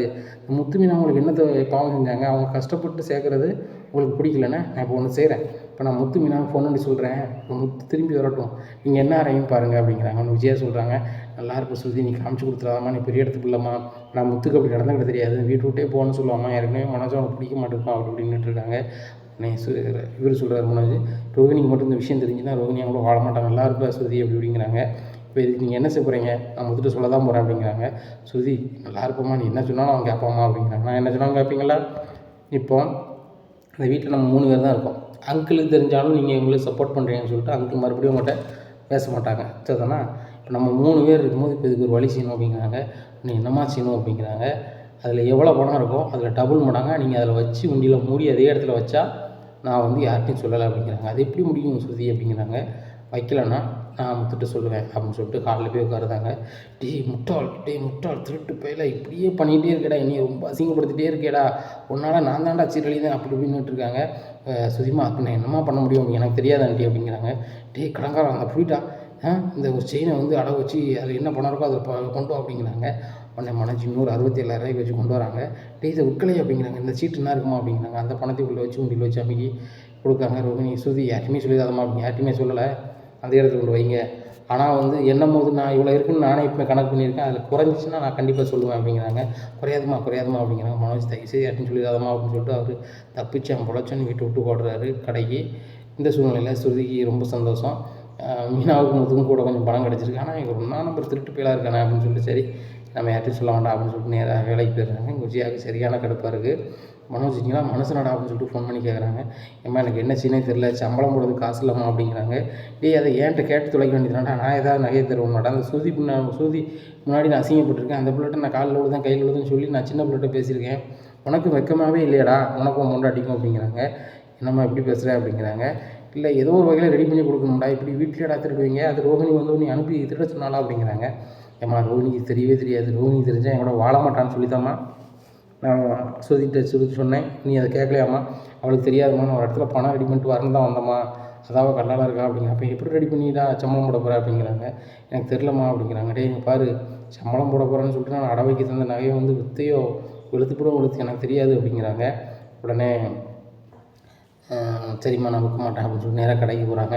உடனே ரோஹினி கேட்குறாங்க, என்னங்க பணம் கொண்டு வந்தீங்களா, சம்பளம் கொடுத்துடலாம்ல எல்லாருக்கும், எல்லோரும் வாங்க சம்பளம் வாங்கிக்கோங்க அப்படிங்கிறாங்க. இல்லை சம்பளம் கொண்டு வரல அப்படிங்கிறாங்க. சாப்பிட்றோம். என்ன சார் சொல்கிறீங்க, மாதம் வந்து 2-3 நாள் ஆகுது, இன்னும் நீங்கள் சம்பளம் தராமல் தரேன்ட்டு என்ன சார் அர்த்தம், எங்களுக்கெல்லாம் குடும்பம் இல்லையா அப்படிங்கிறாங்க. இல்லை நான் ஒரு இடத்துல பணம் பட்ட பணம் நடக்கலை வைக்கல அப்படிங்கிறாங்க. ஏன் மனோஜ் கை ஒரு மாதிரி வச்சுருக்கீங்க அப்படிங்கிறாங்க. ஒரு மணி நடந்து வரும்போது ஒரு இடத்துல வந்துட்டேன், கையின் புரிஞ்ச மாதிரி இருக்குது, மாவு கட்ட கூட போகணும் அப்படிங்கிறாங்க. என்ன மனோஜ் இப்படி சொல்கிறீங்க அப்படிங்கிறாங்க. ஆமாம் ரோஹினி அப்படின்னு சொல்கிறாங்க. நம்ம வீட்டில் வந்து சுருதி வந்து பூசை கொடுத்துட்டான்னு சொன்னால் அசிங்கமாக போயிடும் அப்படின்னு சொல்லிட்டு முடிச்சுட்டு இருக்காங்க.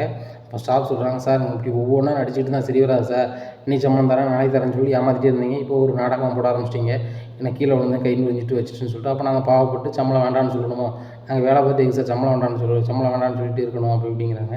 அப்படிலாம் இல்லை, நான் தந்துடுவேன் அப்படி இப்படின்னு. எப்படி சார் தருவீங்க அப்படி இப்படின்ட்டு இருக்காங்க. இங்கே வியாபாரமும் இல்லை, எங்களுக்கு சார் வேலைக்கு வச்சிங்க அப்படி இப்படின்ட்டு இருக்காங்க. இப்போ என்ன தான் செய்வீங்க அப்படிங்கிறாங்க. சார் நீங்கள் சம்பளம் தர வேண்டியதுக்கு ஒரு பொருளை தாங்க, நாங்கள் அதை வெளியே விற்றுக்குறோம் அப்படிங்கிறாங்க. அப்படிலாம் தர முடியாது, வைக்க முடியாது அப்படிங்கிறாங்க. உடனே ரோஹினி சொல்கிறாங்க, ஏங்க அதான் கரெக்டு, கொடுத்துருங்க அப்படின்னு சொல்லிட்டு பொருளை பூரா அவங்க வேலை பார்த்தது, இன்னையோட நீங்கள் வர வேண்டாம், சம்பளத்துக்கு பொருள் எடுத்துகிட்டு போங்கன்ட்டுருங்காங்க. கடையில் உள்ள பாதி பொருளை சம்பளத்துக்கு எடுத்துகிட்டு போயிடுறாங்க. கடை பாதியாக இருக்குது. இந்த சூழ்நிலையில் மனோஜ் ரொம்பவே சோகமாட்டான். என்ன ரோஹினி இவ்வளோ பொருள் இல்லை, நம்ம கடையே கடை மாதிரியே தெரியல அப்படிங்கிறாங்க. குடோனில் பொருள் இருக்குமா மனோஜ், அதை தூக்கி வச்சுருவான், இன்னும் வந்து ஸ்டாஃப்லாம் வைக்க வேண்டாம், நீங்கள் ஒரு ஆள் நான் ஒரு ஆள் பார்த்துக்கலாம் அப்படிங்கிறாங்க. அப்படியே சொல்லுது ரோஹினி அப்படிங்கிறாங்க. ஆமாம் அப்படிங்கிறாங்க. சரி ரைட்டு, நம்மளே பார்த்துப்போம் அப்படின்னு சொல்லிட்டு, சரி ரோஹினி நாளைக்கு எல்லா பொருளையும் வந்து தூக்கி கொண்டு இங்கே வச்சிடலாம் அப்படிங்கிறாங்க. நேராக வீட்டுக்கு போகிறாங்க. வீட்டுக்கு போனோடனே ரோஹினி இங்கே கேட்குறாங்க, விஜயா கேட்குறாங்க, என்னடா செஞ்ச சம்பளம் கொடுக்க அப்படிங்கிறாங்க. இல்லைம்மா ஒரு வியாபாராச்சு கொடுத்துட்டேன் அப்படின்னு சொல்லி பில்டப் பண்ணுறாங்க. ரோஹினி வியாபாரம் பரவாயில்லாம போதாம்மா மனோஜ் கடையில் அப்படிங்கிறாங்க. அதெல்லாம் நல்லா போதா ஆண்டி அப்படின்னு சொல்லி பில்டப்பாக சொல்கிறாங்க. இந்த சூழ்நிலை திருப்பதி போயிட்டு வந்துடுறாங்க மீனாவும் முத்தும். வந்தோடனே மாமா என்னங்க பிரசாதம் அப்படி இப்படிலாம் கொடுக்குறாங்க. இவங்கெல்லாம் வாங்கி வச்சுக்கிறாங்க. ஃபஸ்ட்டு அண்ணாச்சி, மனோஜ் அண்ணாச்சி, நான் அப்படிங்க லட்டு, நீங்கள் வந்து இந்த கலரில் லட்டு சாப்பிட்லாமா அப்படிங்கிறாங்க. டேய் வாயை மட்டும் சும்மாடுறா அப்படிங்கிறாங்க. முதல்ல உங்கள் பையனை வாயை போட்டு சும்மாருன்னு சொல்லுங்கள் அப்படிங்கிறாங்க. நான் என்னடா பேசுகிறேன், நான் அமைதியாக தானடா இருக்கேன் அப்படிங்கிறாங்க. இல்லையே பேய் அடித்த மாதிரி அரண்டு போயிருக்கேன் மீனா, அந்த திருநீர் கொண்டா அவங்க போட்டு விடுவோம் அப்படின்னு சொல்லி திருநீரை போட்டு விடுவாங்க.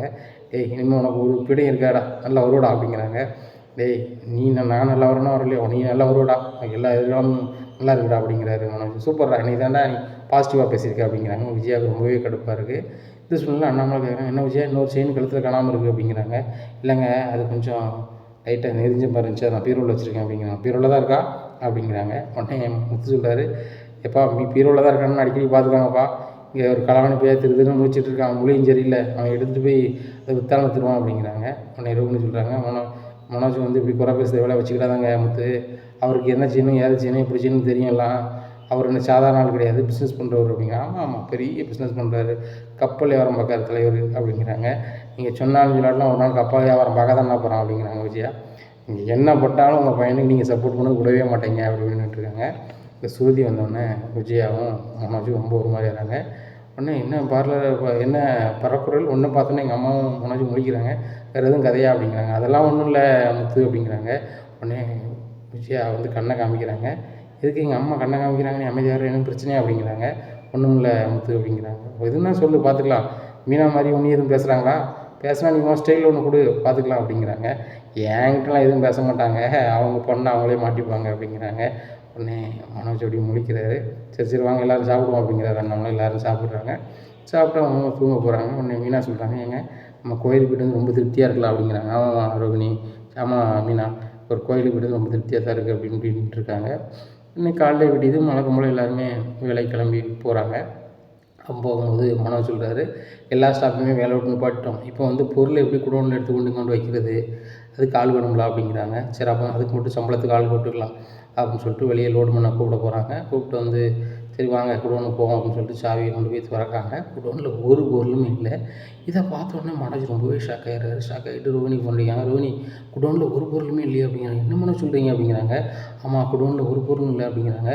சாவி யார்ட்டையும் கொடுத்தியா அப்படிங்கிறாங்க. இல்லையே நான் சாவி யார்ட்டையும் கொடுக்கலையே, கடையில் பொருள் விற்றா தானே நம்ம வந்து குடோனுக்கு பொருள் எடுப்போம் அப்படின்னு சமாளிக்கிறாங்க ரோஹினி.